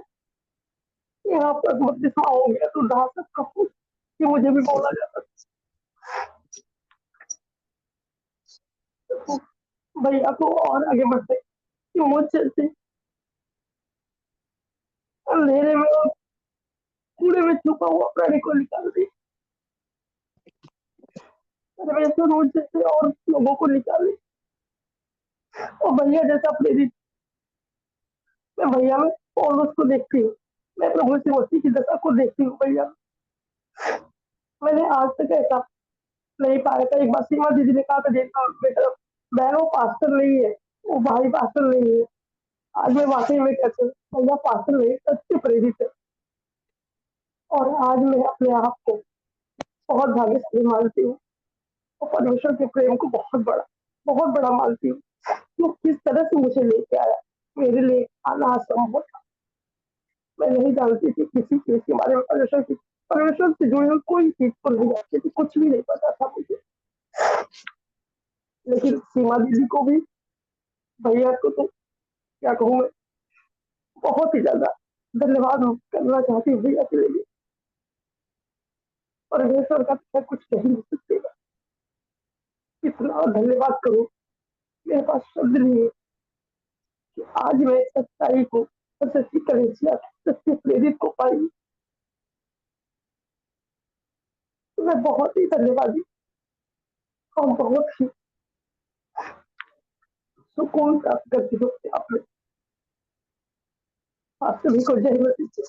अगर मेरे शब्दों में कुछ गलती हुई है तो मुझे माफ करना, क्योंकि मुझे बोलना नहीं आता, इसलिए मैं बोलना नहीं चाहती, कभी भी चाह कर भी मैं कोशिश नहीं करती। जय मसीह की भैया, आप सभी को जय मसीह।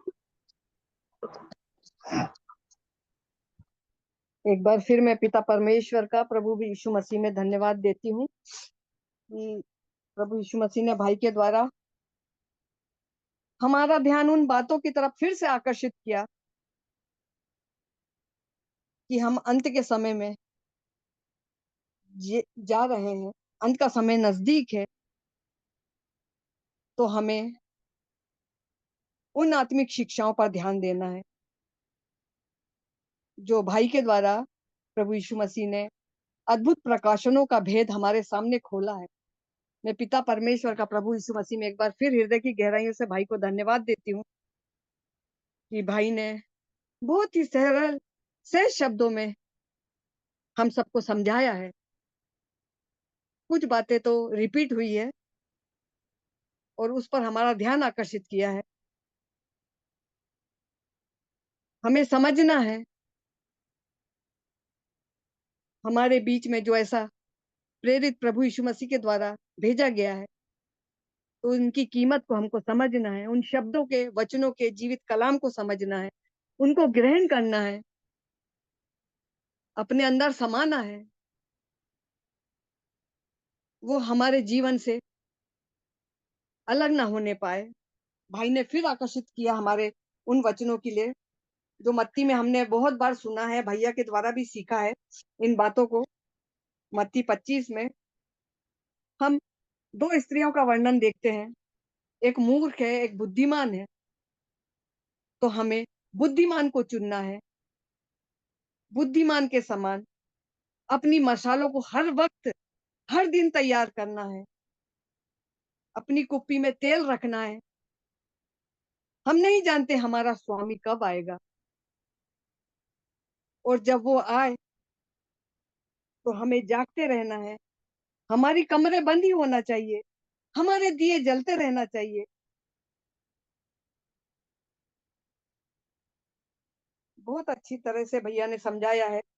मैं धन्यवाद देती हूँ भाई को, भाई के परिश्रम को धन्यवाद देती हूँ कि हम में वो अपना कीमती समय जाया करते जो बहुमूल्य है, उसका आकलन हम नहीं कर सकते। ऐसे वचनों का शब्दों से बखान नहीं कर सकते। इतने बहुमूल्य वचन हमारे बीच में भाई के द्वारा दिया जा रहा है। भैया ने बताया प्रेरितों के काम की 6 के 7 में कोई नहीं जानता। हमको मालूम है कि यीशु मसीह आने वाले हैं, मगर कब आएंगे कोई नहीं जानता, ना पुत्र जानता है ना दूत। मगर भैया ने एक बात फिर हमारी आंखों को खोला है, हमारा ध्यान उस पर आकर्षित किया है। भाई ने दृष्टांतों के द्वारा बताया है कि वो अपने प्रेरितों को ये बताएंगे, तभी वो ऐसे वचनों को हमारे बीच में बता रहे हैं, हमारा ध्यान आकर्षित कर रहे हैं। हमें ऐसे प्रेरितों से जो वचनों को सीखते हैं, सुनते हैं, समझते हैं, तो हमें अपने आप को तैयार करने की घड़ी है। और भैया ने पहला थिस्सलुनीय में बहुत अच्छी बातों को बताया है। पहला थिस्सलुनीय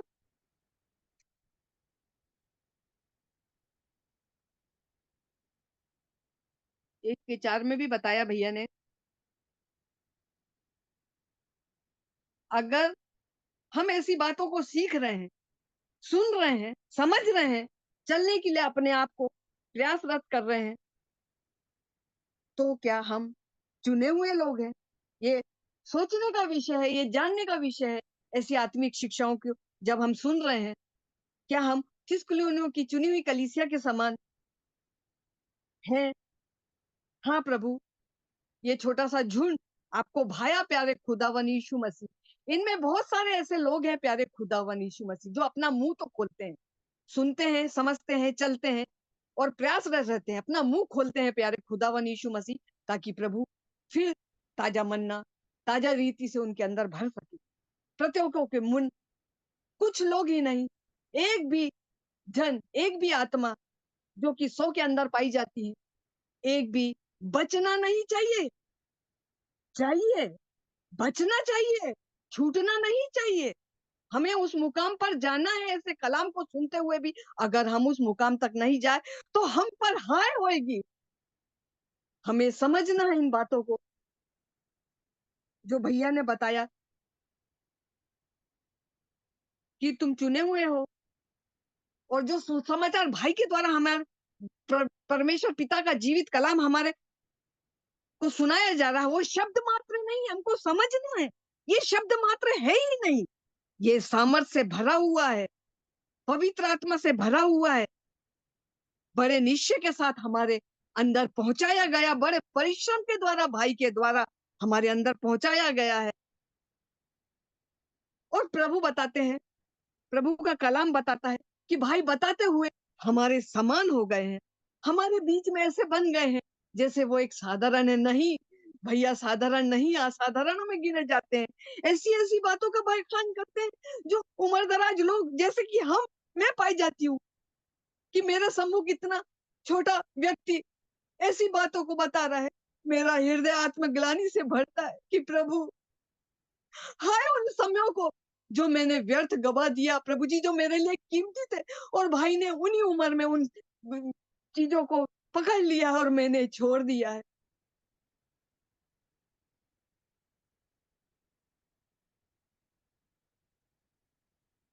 आगे भैया बताते हैं 5 के, बहुत ही अच्छी बातों को भैया ने बताया यहाँ पर 5 के 1 में, समयों के और विषयों, समय और कालों के विषय में। जो कि सामर्थी है,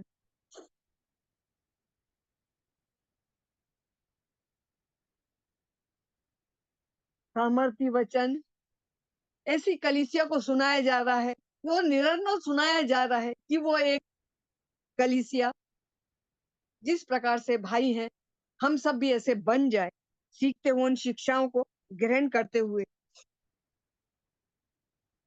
भैया ने आगे बताया, दूसरा कुरिन्थियों 3 के 5 में, शब्द मारता है और आत्मा जिलाती है। हम रोज मरते हैं भैया, प्रभु यीशु मसीह, हम रोज मरते हैं।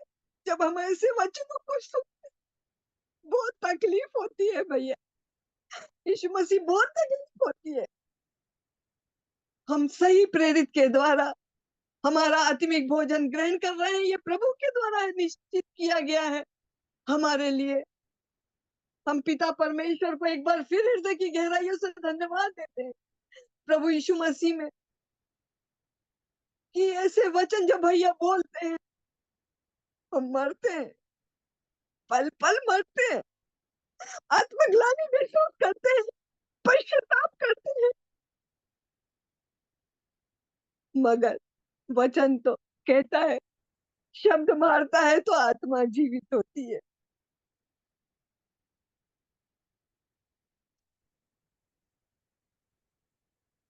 और प्रभु का वचन हमें सिखाता है कि मरे हुओं को जिलाना, व्यवस्था तो पाप उत्पन्न करती है, मगर आत्मा जिलाती है। भैया ने बहुत अच्छी बात उद्धार के लिए फिर से बताई। उद्धार पा लिया है तो हमें आज्ञाकारिता में परिपूर्ण होना है। एक भी चीज प्रभु की आवाज को सुनकर, उस आज्ञाकारिता को सुनकर उस पर चलना है। अगर हम पीछे पड़ हट गए तो हम आगे आज्ञाकारिता में नहीं है, तो हम उद्धार को नहीं प्राप्त कर सकते हैं। तो हमको समझना है। प्रभु हमारी चक्षु को खोलो, हमारी इंद्रियों को खोलो प्रभु। जब हम कमजोर पड़ेंगे मेरे अब्बा, आप हमारा सहायक बनना।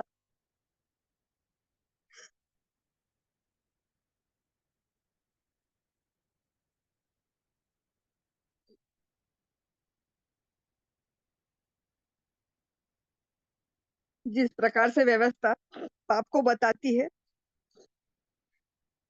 और हम जब मृत्यु की समानता में आते हैं,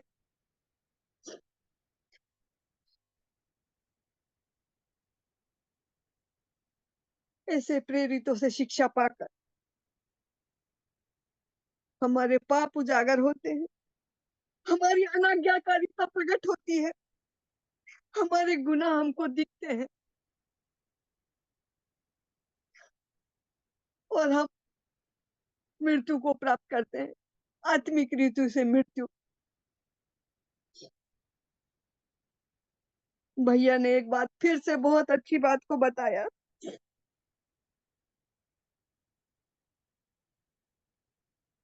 कि स्वर्ग के राज्य में बलपूर्वक प्रवेश होता है और बलवान उसे छीन लेते हैं। तो हमें समझना है कि हमारा आत्मिक स्तर कहाँ तक पहुंचा है। हम अपने आप का आकलन करें, क्योंकि उद्धार व्यक्तिगत है, ये हमें समझ में आया। अगर हम भूखे प्यासे परमेश्वर के वचनों से, जीवित कलाम से लिपटे रहे, से प्रेरितों से शिक्षा पाते रहे, तो निश्चित ही हम स्वर्ग के राज्य में बलपूर्वक प्रवेश करेंगे और हमको बलवान को हराना है। धन्यवाद देती हूँ भाई आपको, आपके परिश्रम के लिए बहुत बहुत धन्यवाद, जो आप निरंतर हमारे लिए परिश्रम करते हैं। प्रभु जी, भैया हम चाहते हैं, आप जानते हैं कि हम सब इन शिक्षाओं को जिन पर आप परिश्रम कर रहे हैं, एक भी आत्मा बचनी ना पाए, प्रभु के राज्य में बलपूर्वक प्रवेश करने पाए, बलवानों से लड़ने के लिए तैयार होने पाए, उस मुकाम पर पहुंचने पाए। आपका परिश्रम व्यर्थ नहीं जाएगा भाई। धन्यवाद देती हूँ मैं भैया आपको, हृदय की गहराइयों से धन्यवाद देती हूँ कि आप प्रभु की आवाज को सुनकर अपना कीमती समय इस छोटे से झुंड पर डालते हैं। प्यारे खुदावन यीशु मसीह के माध्यम से आपका परिश्रम व्यर्थ नहीं जाएगा भैया, आपका परिश्रम व्यर्थ नहीं जाएगा। धन्यवाद देती हूँ आपको, आप सबों को भी धन्यवाद।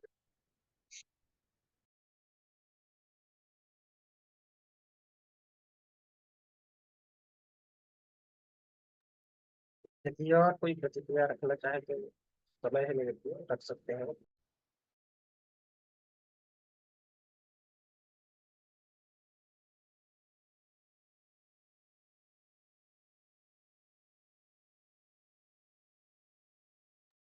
एक बात और कहना मांग रही हूँ मैं, भैया ने जो बताया, पहले भी बताए थे भैया ने, दूसरा तीमुथियुस 2:16 में, 17 में, सुसमाचार की आंधियां चल रही है संसार में और हम जानते हैं कि भीड़ को देखकर भीड़ लपक पड़ती है, मगर ऐसी भीड़ भरे समय में लोगों के बीच में उनका वचन, उनका कलाम उस भीड़ में काम नहीं करता है, सड़े हुए घाव के समान फैलता है। हुमिनियुस ओपिलेतुस उन्हीं में से एक थे और ये कहते हैं, वहां के लोग आज भी कहते हैं कि पुनरुत्थान हो गया है, सत्य से भटक गए हैं और कितने के विश्वास को उलट पुलट कर दिया। उनमें से मैं भी पाई जाती हूँ। मेरा विश्वास उलट पुलट हो गया और भाई के द्वारा जब मैंने सुना तो मेरा हृदय पश्चाताप के साथ उस पिता परमेश्वर को धन्यवाद देती हूँ। कैसे कीमती व्यक्ति को प्रभु जी आपने हमारे बीच में भेजा प्रभु जी। और मैं सोचती हूँ कि प्रभु जी आप पर मैं दोष न लगाऊं। हाँ प्रभु जी, क्योंकि मेरे ऊपर बहुत सारी ऐसी आंधियां चली थी प्रभु जी। मैंने कहा प्रभु जी आपके जैसा सुनाने वाला कोई भी नहीं है, मगर मैं आपसे माफी मांगती हूँ पिता, मुझे ऐसा व्यक्ति आपने दे दिया, ऐसा व्यक्ति दे दिया मेरे अब्बा। मैं आपको हृदय की गहराई से धन्यवाद देती हूँ प्रभु जी। मुझे माफ करना प्रभु जी, मुझे माफ करना। आपने मेरी सहायता करी प्रभु जी, आपने मेरी सहायता मदद करी, क्योंकि आप चाहते हैं कि मैं चुने हुओं की श्रेणी में आ जाऊं। आप मेरी हर तकलीफों को जानते हैं प्रभु जी। जब जब गिरी प्रभु जी आपने बराबर मुझे उठाया मेरे अब्बा। मैं आपके वो हाथों को जानती हूँ मेरे अब्बा। मैं आपसे माफ करती हूँ प्रभु जी, मगर अनाज्ञाकारिता ने मुझे आपसे दूर कर दिया था प्रभु जी। जब मैं निर्बल थी प्रभु जी, उनकी आत्मा मेरे अंदर प्रबल थी प्रभु जी। आपने बराबर मेरी मदद करी प्रभु जी। और ऐसे कलाम जो मेरे जीवन से अछूते थे प्रभु जी, आपने मुझ पर प्रकट कर दिया मेरे अब्बा। मैं बहुत धन्यवाद देती हूँ प्रभु जी आपका और भाई का प्रभु जी। मुझे ऐसे भाई से मिलाया प्रभु जी, ऐसे प्रेरित से मिलाया प्रभु जी, ऐसी शिक्षाओं से प्रभु जी जो मैं वंचित थी प्रभु जी। आप मेरी भूख प्यास को जानते हैं प्रभु जी। आपने मुझे भाई के द्वारा उन रहस्यों को बखान किया प्रभु जी जो मेरे जीवन से अछूती थी प्रभु जी। मैं आपको बहुत धन्यवाद देती हूँ, बहुत धन्यवाद आप सबको।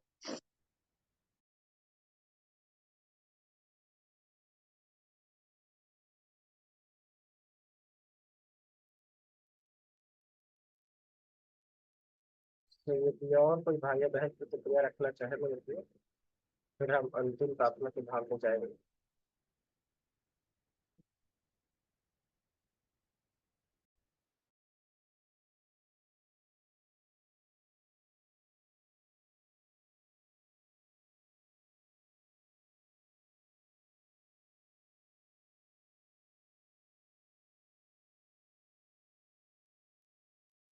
आप सभी भाई बहनों को जय मसीह की।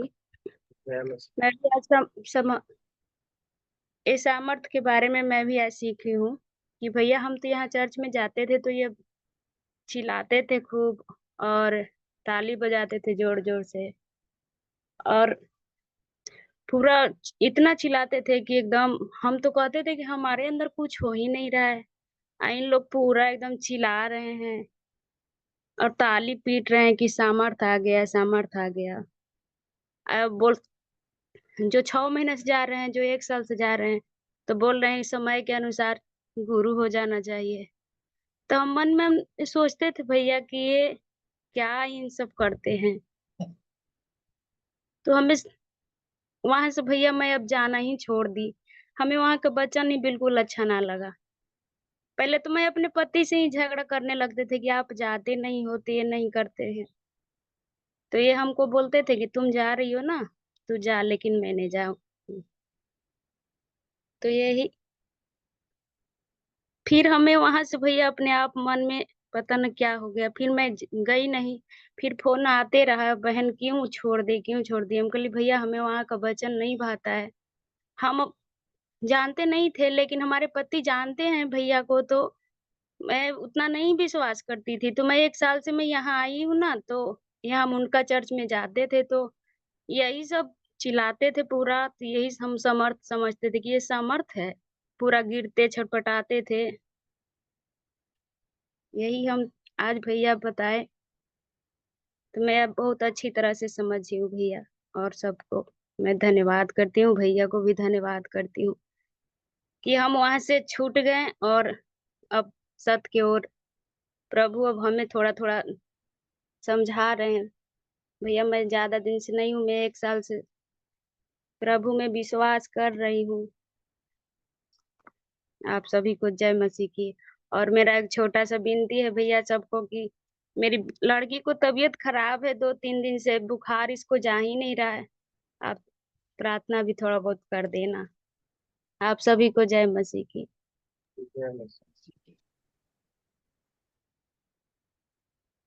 तो कोई और भाई या बहन प्रतिक्रिया रखना चाहे मेरे को?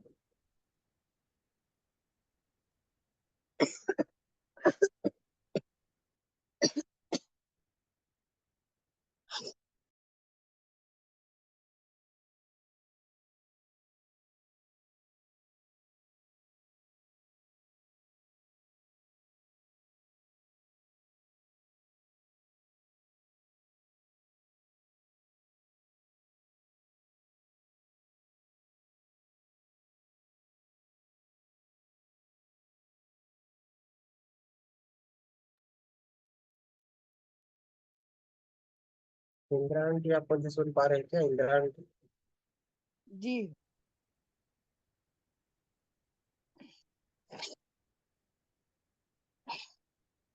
जी भैया बोलिए कमलेश भाई। आपका वॉइस कम आ रहा लगता है।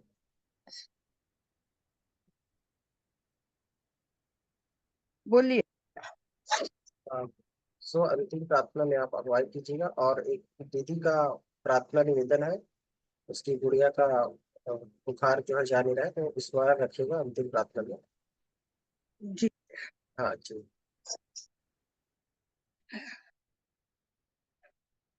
आइए हम दुआ करें। जीवित पिता परमेश्वर, जीवित प्रभु यीशु मसीह के नाम से पवित्र आत्मा की सहायता सहभागिता के साथ एक बार फिर आपके पावन चरणों में आते हैं पिताजी। धन्यवाद का बलिदान चढ़ाते हैं प्यारे खुदावन यीशु मसीह। जितना भी धन्यवाद दे प्यारे खुदावन यीशु मसीह उतना कम है प्यारे खुदावन यीशु मसीह। आपने जगत से ऐसा प्यार किया पिता कि अपना एकलौता पुत्र दे दिया, ताकि जो कोई उस पर विश्वास करे वो नाश ना हो मगर हमेशा की जिंदगी पाए। धन्यवाद देते हैं पिता, धन्यवाद देते हैं हमारे उद्धारकर्ता यीशु मसीह। आपके द्वारा प्यारे खुदावन यीशु मसीह हमारे बीच में ऐसे प्रेरित पाए जाते हैं प्यारे खुदावन, जिनके माध्यम से प्रभु जी, जिनके मुख से प्रभु जी आपका कलाम हमसे बोलता और बातचीत करता है प्यारे प्रभु जी। हमारे दिल प्यारे खुदावन उन जीवित वचनों की तरफ आकर्षित करता है प्यारे प्रभु जी, जो हमसे प्रभु जी दूर थे प्रभु जी। अब वो कलाम प्रभु जी, वो आपका जीवित वचन प्रभु जी, वो आत्मिक वचन प्यारे प्रभु जी हमारी आत्मिक उन्नति के लिए प्रभु जी निश्चित ही सहायक और सिद्ध बनेगा प्रभु जी, हमारी मदद करेगा प्रभु जी। हम आपको हृदय की गहराइयों से धन्यवाद देते हैं प्यारे खुदावन। जूम मीटिंग में प्यारे खुदावन यीशु मसीह अमन भाई को भी स्मरण करते हैं, जिनके माध्यम से प्यारे प्रभु जी हम ऐसी अद्भुत अलौकिक बातों को जो वर्णन से बाहर है हमारे लिए प्रभु जी, शब्द कम पड़ जाएंगे प्रभु जी, उन आशीषों को गिनाने के लिए प्रभु जी, उन वचनों को गिनाने के लिए प्रभु जी, जो हमारे हृदय में प्रभु जी काम करते हैं प्यारे प्रभु जी। भाई का परिश्रम, इस जूम मीटिंग का चलाना प्रभु जी उनके परिवार के लिए और उनके लिए आशीष का कारण हो प्रभु जी। जितने भी प्रभु जी 100 के अंदर प्रभु जी पाए जाते हैं, मैंने 85 तक देखा था प्रभु जी। प्रभु जी एक एक लोगों ने वचनों को सुना है प्यारे खुदावन यीशु मसीह। प्रभु जी हृदय में प्रभु जी उनके कार्य करने पाए प्रभु जी। प्रभु जी उनके मुंह को खोलिए प्यारे खुदावन यीशु मसीह, ताकि आपकी महिमा और दुगनी बढ़ती जाए प्रभु जी। जिनके मुंह बंद है प्यारे प्रभु जी वो खुलने पाए प्रभु जी। हम जैसे भी हैं हमारा प्रभु जानता है, हमारी हर कमी को घटियों को जानता है, हमारे बोलने और चाहने को जानता है, मन की भावना को समझने वाला हमारा एकमात्र पिता परमेश्वर प्रभु यीशु मसीह है, वो जानता है।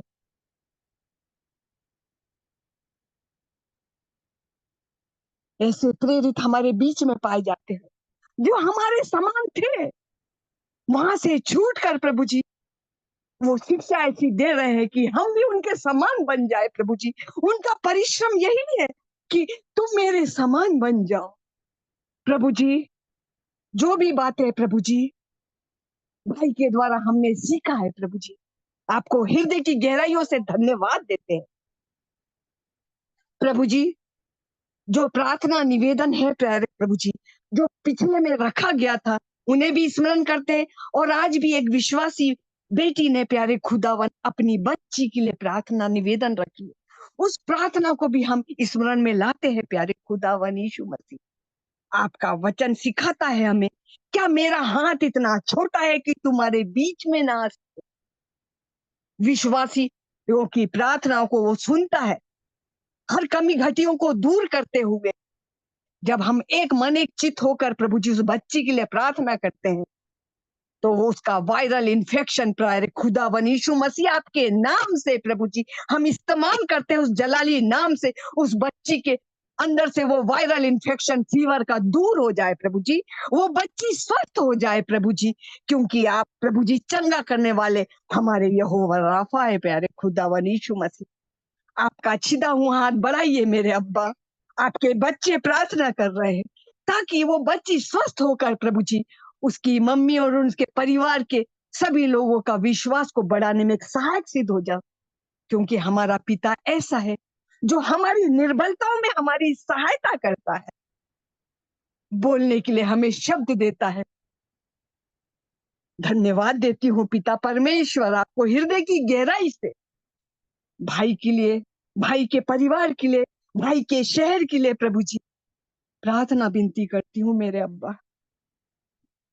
प्रभु जी उनकी सेवकाई को प्रभु जी आप और बहुतायत से आशीष दीजिए प्रभु जी, ताकि बहुत सारी फंसी हुई भटकी भेड़े प्रभु जी जिसे आप चाहते हैं कि वो बच जाए, उनके खेमे में आने पाए। उनका परिवार प्रभु जी एक एक को प्रभु जी नाम बनाम प्रभु जी आपके पवित्र सिंहासन के नजदीक लाती हूँ प्रभु जी। मासूम बेटा बेटियों को भी लाती हूँ प्रभु जी।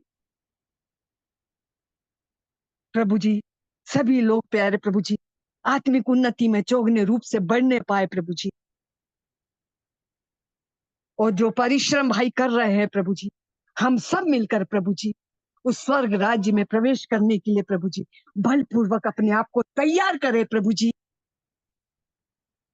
और हम प्रभु जी जो बलवान लोग हमारे विश्वास से हमको छीन लेते हैं प्रभु जी, हम उनका बलवानों से लड़ सके प्रभु जी, ऐसी हमें ताकत तंदुरुस्ती और बल दीजिए प्रभु जी। जब हम ऐसी शिक्षाओं को सुनते हैं प्यारे प्रभु जी तो निश्चित ही प्यारे खुदावन यीशु मसीह हम उस मुकाम पर पहुंचेंगे जिस चीज के लिए प्रभु जी आपने हमें तैयार कर रहे हैं प्रभु जी। धन्यवाद देती हूँ प्यारे खुदावन यीशु मसीह, एक एक को प्रभु जी जितने जूम मीटिंग में हैं, जितने सुन लिए हैं और चले गए हैं, जितने बाद में सुनेंगे प्रभु जी, एक भी प्रभु जी छूछा और खाली ना होए प्रभु जी, सभी आशीषों से भरने पाए प्रभु जी। ये स्वर्ग भोजन को प्रभु जी हम ग्रहण करने पाए प्रभु जी।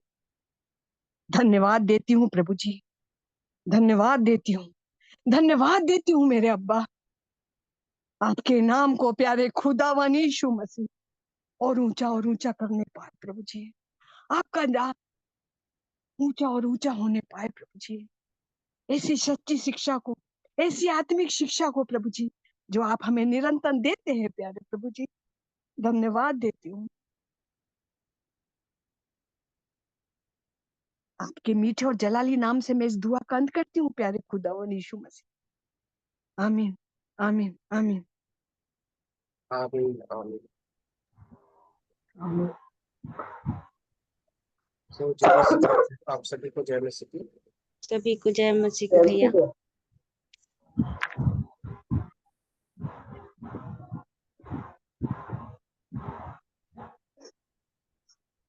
तो मेरे प्रियो आज भी प्रभु के दया से इतना ही है, और प्रभु की इच्छा हुई तो फिर हमारे मध्य आशीष में उपस्थित रहेंगे।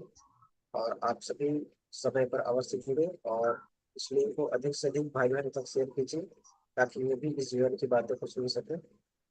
तो आप सभी को जय मसीह की शुभ रात्रि। अब हम मीटिंग एंड जय करेंगे। मसीह का। सभी को जय मसीह जय मसीह। सभी को गुड नाइट सभी को जय मसीह जय जय मसीह। मसीह